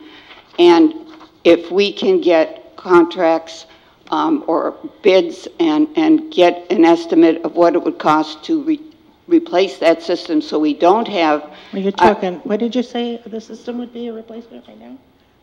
A minimum. For the same size, like for like, with the concurrent system, you're looking probably somewhere in the neighborhood of $500,000. So, I would highly recommend that we do that, because I think if our system's almost obsolete, $500,000 in reprioritizing some of these other issues on this sheet, and I don't know, I made copies for the new board members. They may not have seen what we've approved for the Measure G. So, I mean, my recommendation to the board would be that we go for the first year for sure, the one-time payment, $11,673, and that we work to look at bond funds to replace or look at, but in any event, it should come out of the general fund and not Fund 40. Got it. Thank you. Member Martinez. If I could speak to that. So let me just, because I'm not sure if this is where you're going. there's the whole, the condition of the system and maintenance. To clarify, the cost here, that's just for the testing. For the testing. Right? So this would be ongoing cost regardless if we have a new system, this would be on top of it? Would we expect to see the same frequency? Yeah. Yes, and that's, the cost is driven by the amount of devices that you have tied to that system. So you have close to 1,100 detectors between heat detectors, duct detectors, smoke detectors on that system. So it's not an arbitrary figure that Siemens is just kind of throwing out there. But to the point about, the measure about replacing the system, Siemens does have a cost-saving solutions for that as well, because an outside company or any other provider would have to replace the system in its entirety, and you have close to 1,100 detectors like we just talked about. Siemens' solution would be to upgrade the panel components. Think of it like a fire alarm system being a desktop. Your hard drive is the part that's obsolete. Your field devices, smoke detectors, or your mouse and keyboard, those are backwards compatible still. So for extending the lifespan of that system, our solution is a fraction of the cost of replacing the entire system. Right. But just to clarify, I think that's what, there's the whole, the one-time cost, if you will, for that, but then there's this ongoing cost that I agree should be in the general fund, right? So I'm not sure. I had a quick question, and then I'll ask that Member Thomas if she wants to amend what's before us. You can make a motion. Mrs. Condon, when did Siemens put the system in originally? Do you know? I don't know exactly. I'm just trying to figure out when the warranty, because there was a warranty at some I know point that we have not gotten an approval out of the CBO's office for 8 years. The last contract we had with Siemens was 8 years ago, right? We were looked at 8 years ago. So for 8 years, we've been struggling with the system and the inspections and figuring out, it wasn't until I got in here that I see that it's not being So it's over 8 years old then? It's way over that, and that's why we want the immediate, that's why we kind of did it mid-year instead of waiting till July. We're trying to get it up to speed right now, and it will be based on an annual. So why pay all this money to service a system, let's say 10 years? You're going to have to service it anyway. It's not service alone. It's your annual inspections. It's your semi-annual inspections, which are required by law. Right. But we do have another option, which is to eventually, hopefully bring another system in, right? But we would still have to do the same thing. You still have to do the same thing, yes. Okay, understand. That kind of goes back to my question about who's been doing it up till now. And if we've been doing it internally, I can't tell you, no, we have not been doing it internally. This is my problem. Right. And we heard it probably hasn't been done. Right, It's not tapped. okay. It hasn't been tested? There's a lot of them that are not tapped. Yeah, so when I did the walkthrough, at least for the sprinkler side, we saw that, half of the buildings, and there was 2 gentlemen that walked me with that. They saw, and I have the pictures of it. I'd be more than happy to walk you Those through are it. the guys that work on insurance. Right, that hasn't been tested. So it is 2 separate things. I think the misconception is that if you replace a system, then you no longer have to maintain it. But again, it's not something that Siemens is proposing. We're just following code requirements. I would encourage you guys to have a conversation with the local inspector about what's required by code, and I'd be more than happy to, maybe send some excerpts of it, so that way you feel more confident about what we're proposing. So, Mr. Nguyen, why not a RFP on this? Well, this is a sole source device at Newark Memorial High School as well as Newark Junior High School, and it's a Siemens product, so they are authorized to inspect and certify these fire sprinklers and the risers. Right. So it makes sense to bring them in. Right. So if we do 1 year, it would change. I would imagine it would change the money because there's probably a discount in there somewhere. That is correct. By 50%. How much? 15. Okay. Okay. Good. Member Thomas, you want to make a motion? Well, I would like to see how the rest of the board would feel about doing the rest of this year and 1 more year, even though we have to pay the 15%, and that'll give us time to out of the general fund, and that'll give us time to decide whether we want to do any kind of replacement and. Yeah, so I just want to clarify that the replacement will probably last 20, 30 years. That's a one-time cost. The maintenance is an ongoing cost, right? Right, yeah, and I guess my question is, is that if we've done it internally before, it gives us time to see if Siemens is the only company that can do this. Member Thomas, it has not been done internally before. It is required to be done by a certified inspector. Okay. That would be Siemens. Okay. And they are certified by the codes of the fire department. Are they the only company that we can touch couldn't that use? event, correct. So we have not had any, because we haven't had a contract with Siemens, we have not had any testing and certification? No, some of them are inspected, correct, and some of them.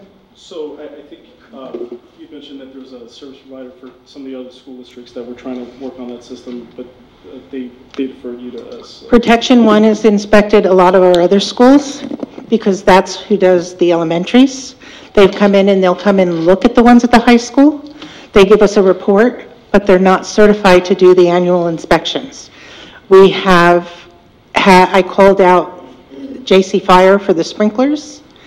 I am just finding out that the other ones need to be done by Siemens. Well, whoever were doing them prior to that, actually, you had them in 2013? I have to go through the book. I think I found an old book that had where they were done before. I have a quick question, gentlemen. You can stay up there, Susan. When you put in a new system, don't you, as an incentive to get people to do that, don't you occasionally have it to where the inspections are part of the whole package?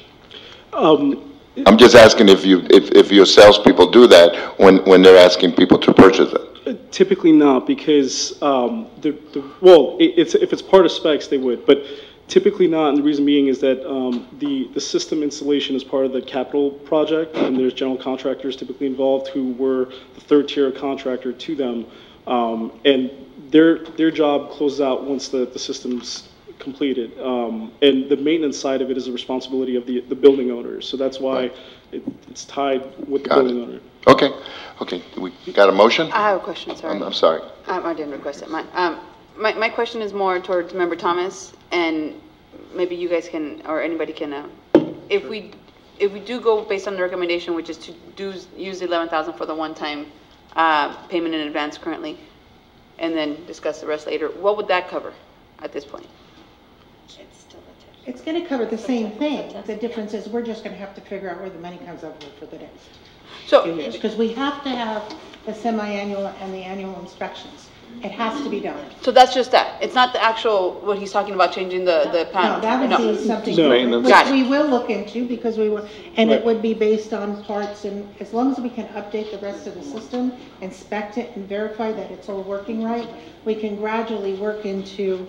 Right, for the migration solution that I just mentioned, that where you're replacing the panel component, not the field devices, and extending the life cycle to that. Okay. Go ahead. Just one more. Sure. I know we keep going around and around. I think,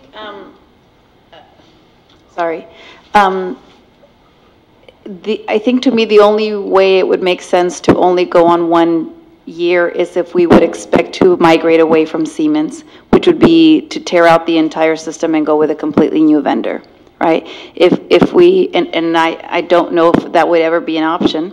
If it is, because if it isn't, then I think my recommendation is we go for the 3 years because they're going to be our ongoing vendor. So I'm not sure if you would, if based on your what you've seen, whether we would ever migrate. I know you quoted maybe $500,000 for the replacing of the hard drives, if you will. No, the whole, if we were to clear out the whole school and start over. If it was, okay, so it's much less So if than you're going to that. go somewhere else, that's what you're going to run into. Then it would have to be a full tear out. Right. Okay. And thank you. Staying with Siemens would be less than that because we could incorporate it into upgraded software, hardware. Okay, so thank you. I either need a motion or a second, or we bring it back because we're running out of time. I motion to move forward and approve. Would you take a friendly amendment that it be out of operating funds, general fund? Yes. Can we restate it? Okay.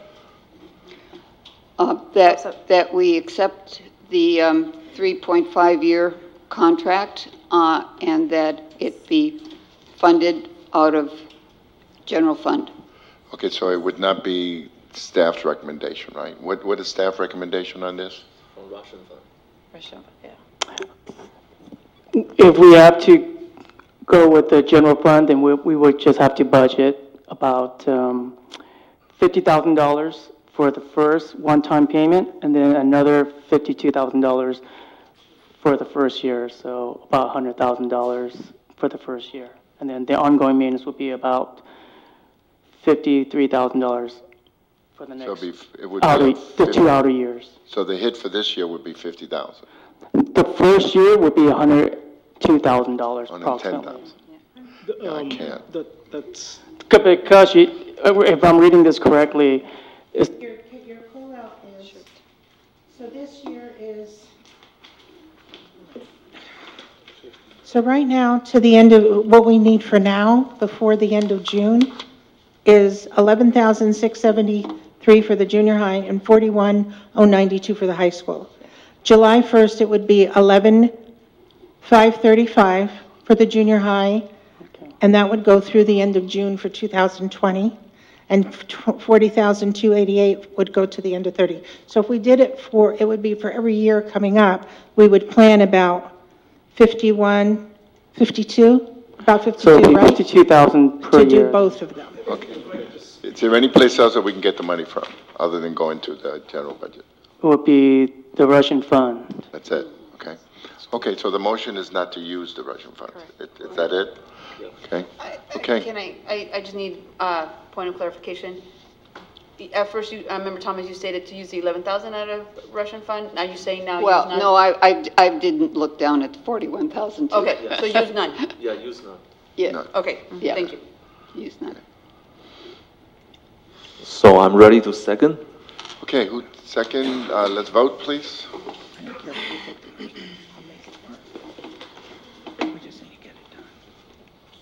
Okay, motion passes 4 ayes and no. And the reason I said no is because we're budgeting now, and now this is an extra hit on the budget, and Yes, it is. I couldn't do it.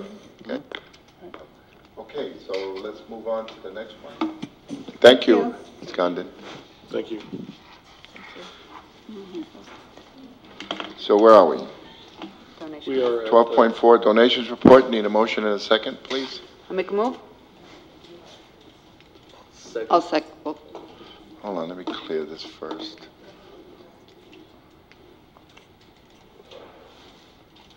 Okay, who made the member Gutierrez made the motion? Member Thomas seconds. Who made this? John. Oh, John. Member John made the motion. No, I second. You second. Okay, good.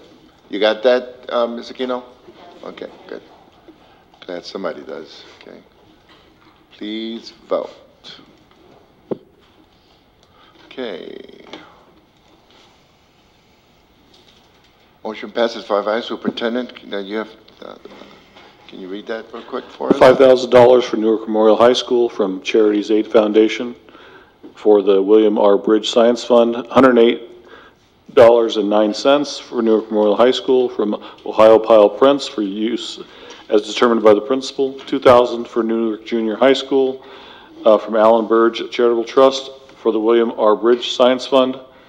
A donation of $10,500, $1,500 each for 7 schools: BGI Elementary, Graham Elementary, Kennedy Elementary, Lincoln Elementary, Music Elementary, Schilling Elementary, Snow Elementary.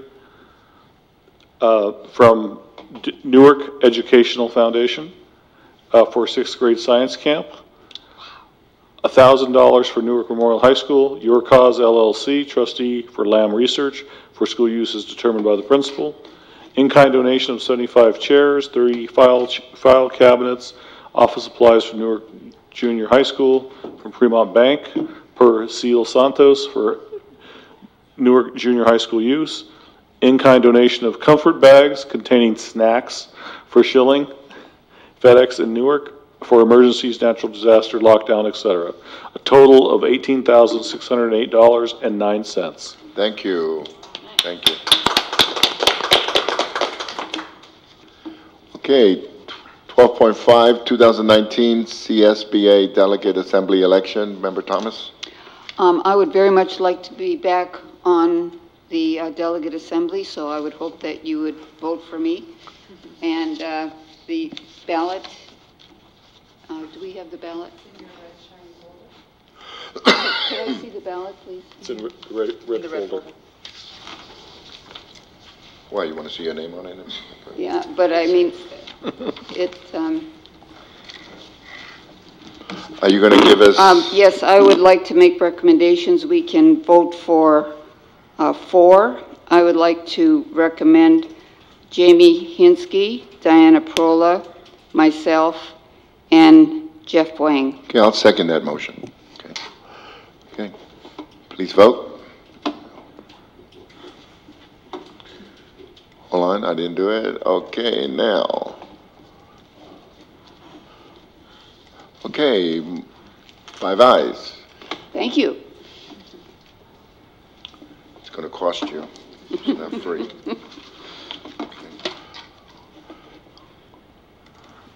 I think we have a speaker on this one. Okay, Speaker, Mr. Knoop.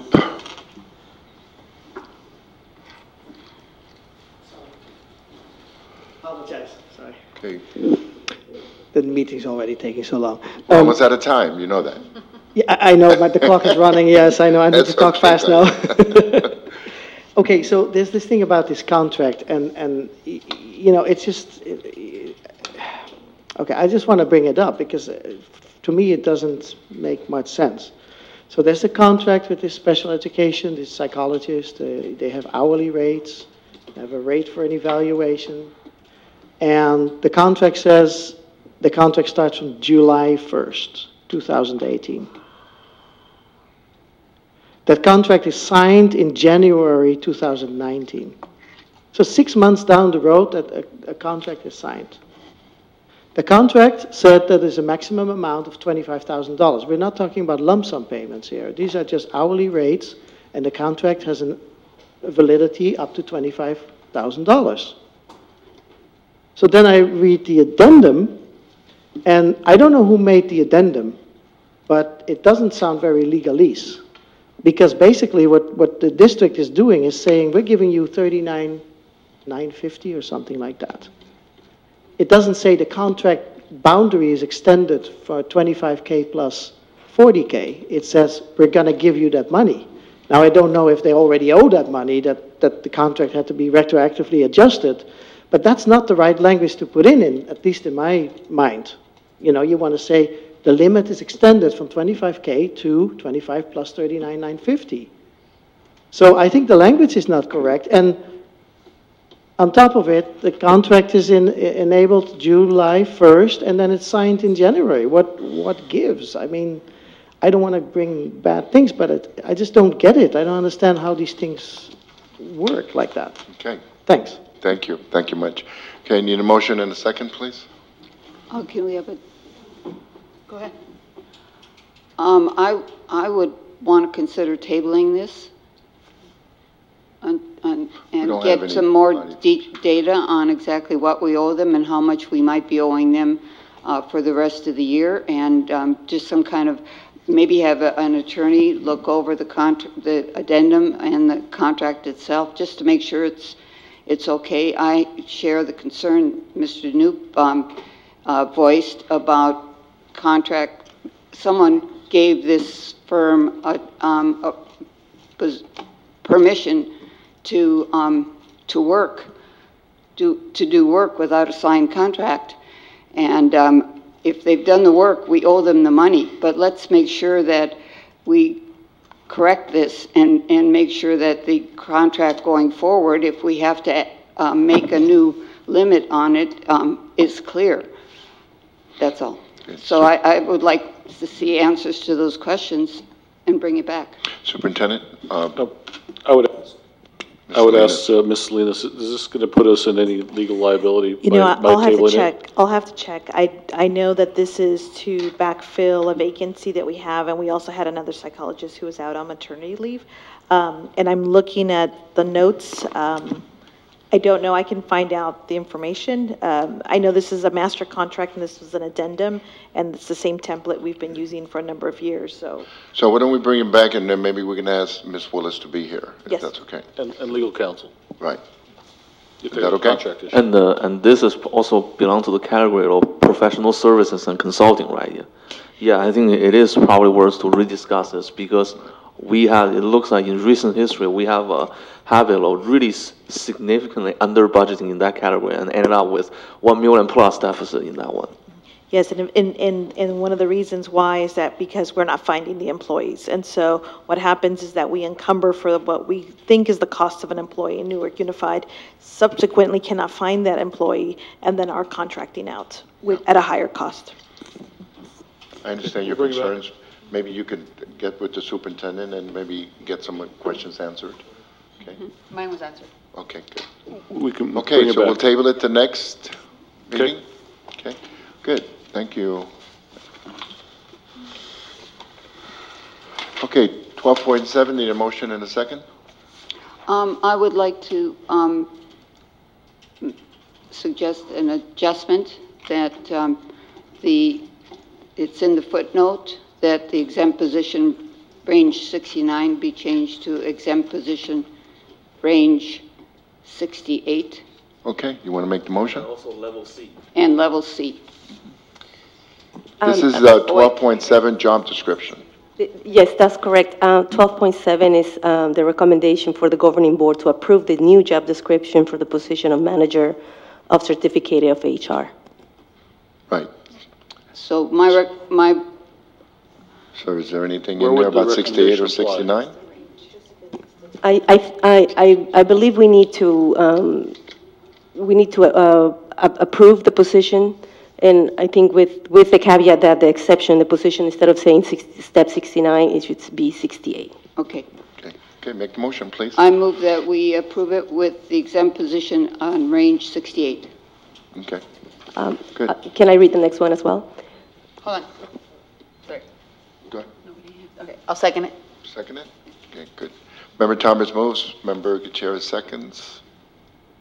Open for voting, please vote.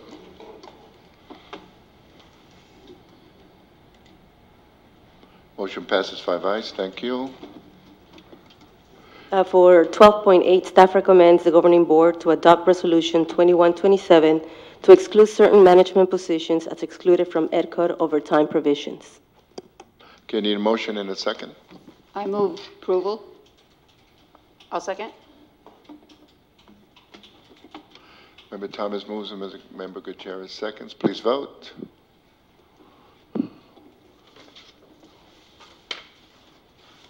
Motion passes unanimously, thank you. Ms. Parks. 12.9, Manager of Certificated Human Resources, Employee/Labor Relations. I couldn't decide which one I wanted to put in. 2 meetings ago, when you had it all lumped together, it made it easy. I could just fill out one. Now you've got it spread across 4, which is probably the better way to do it. The reason I pulled this is you just approved $2.2 million resolution to remove $2.2 million from your budget. Those cuts are, whether it's going to be through attrition or whether it's going to be through actual cuts, people are getting, it's going to affect lives. And whether it's 1 or 5 or 13, as your HR director indicated perhaps. I think that you just had a presentation for fire and there's more money that might have to come out. I don't know that you're taking into, that this is the right time for a reclassification, I guess is the bottom line. You have a budget that you approved last year and you hadn't even lived with it and you started already making changes and now look where you are now. You thought you were going to be better off. you make 2.2, really, if you were to use the saying, the ink isn't even dry on your resolution, and you're already taking on another burden. Is this a burden that you need to bear at this moment? You reduced your HR position, used to be an associate superintendent or assistant superintendent. This board, as a whole, changed it to a director to have the lesser salary. And now you're reclassifying. I don't understand now you've taken it from a 69 to a 68, and I did print off all those papers from the website, but I don't have them with me today, so I'm not even sure what a 68C is.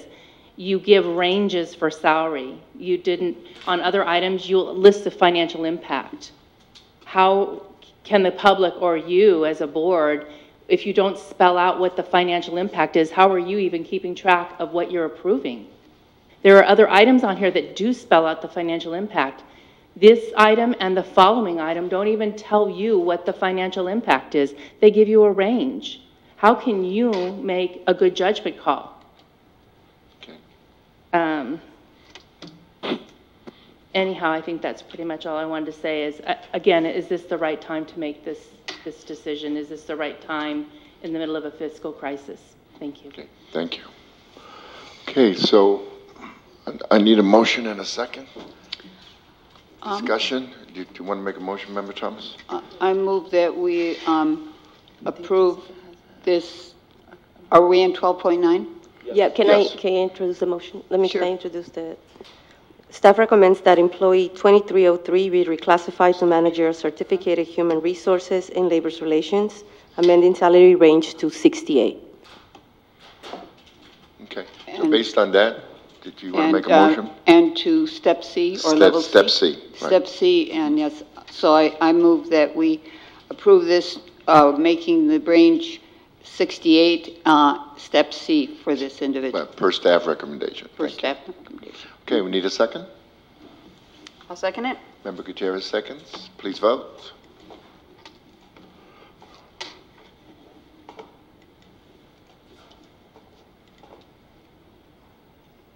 Okay, motion passes 4 ayes and 1 nay.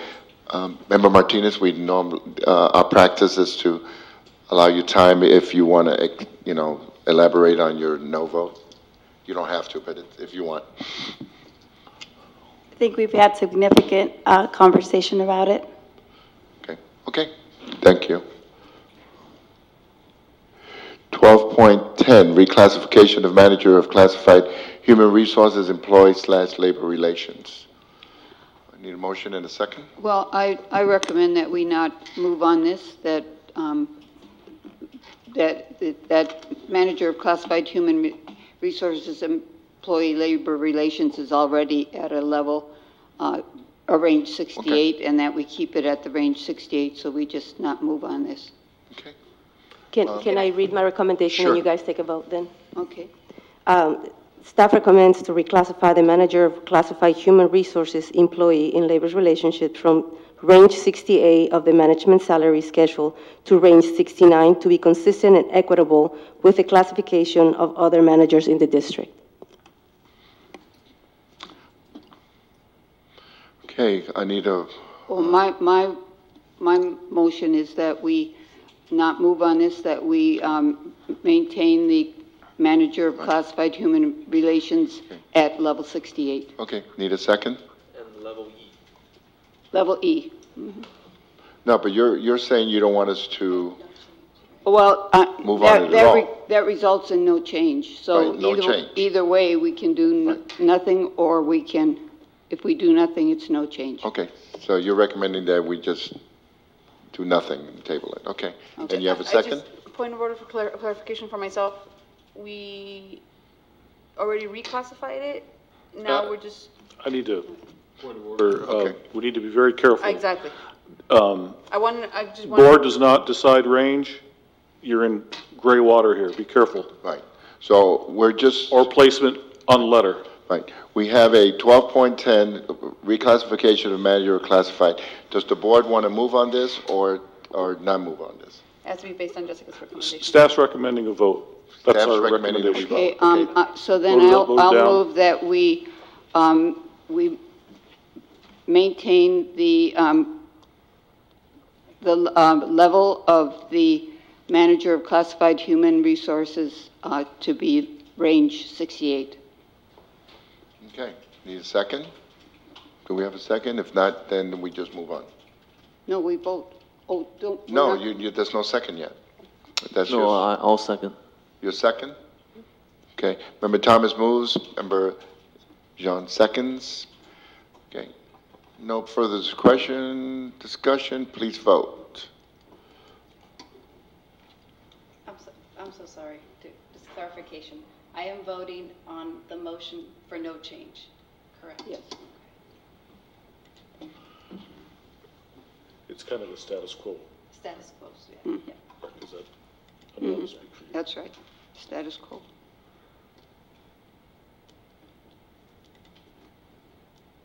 Okay, motion passes, 5 ayes unanimously, thank you. 13.1, personnel report, need a motion and a second? I'll make a motion. I'll second. Member Gutierrez moves, Member Yang seconds, please vote.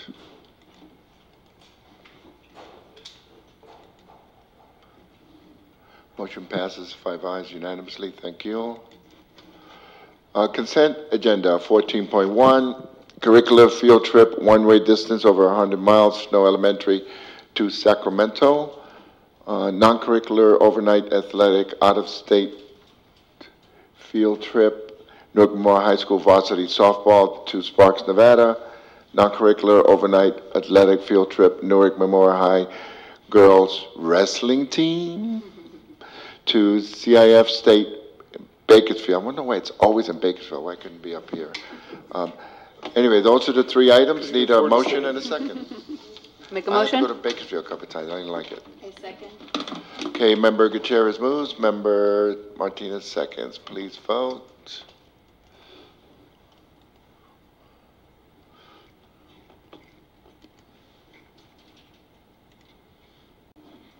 Motion passes, 5 ayes. And when I went to Bakersfield, we lost, so it was upsetting. Okay, so next, expulsion, 15.1 and 15.2 were pulled. Need a motion and a second for 15.3, please. I move that we approve 15.3 postponement of expulsion hearing. Staff recommendation, right? Staff recommendation. Okay, Member Thomas moves. Need a second? I second. Member Martinez seconds. Please vote.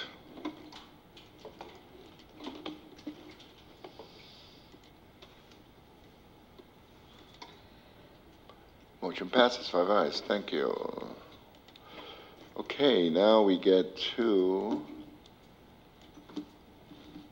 new business. Mercy. No, where are we? I'm going crazy here. Board committee reports. Okay. 5 minutes. It went up. I'm saying we're going backwards. 2 minutes. Okay. We have 2 minutes. Someone's going Okay. to the chair. Board reports. Since we're rushed, I go first. Reverend Jones. Reverend Jones is having the Black History Through Time event, and I'll send you guys the information. I think it's a Sunday. I just have a request for study sessions, and then the Olympics is tomorrow morning at 9 o'clock at the high school, at basketball. And then hopefully we can also have a board workshop on expulsions and SART. That's all I have. Member John, do you have anything? Oh, I just have is it possible that next time, because next meeting we'll be voting on the specific of the cuts, right, for the 2.2 million. Is it possible that at the same time we develop the plan and strategy to address that 1 million under budget for the professional services consulting? Because what could happen is we can approve that 2.2 million cuts only to realize we actually didn't cut 2.2 million because the other area jumped by 1.7 million. So we ended up cutting 500,000. Okay, thank you. Anything else? That's it. Okay. Thank you for joining us for the agenda review. Appreciate it. Member Gutierrez. Just a brief reminder that Tomorrow, Friday, is the Latino Summit at Aloni. That's right, 5:30. Correct. Right, okay, anything else? Okay, Member Martinez. Nothing for me today. Member Thomas. Mr. Merritt has invited us to That's breakfast right, Saturday. on Saturday, and so I'm planning on going. Okay, great. Okay, Superintendent, it's time for your report. I have nothing at this time. Okay, excellent. Two assists there. Adjourn.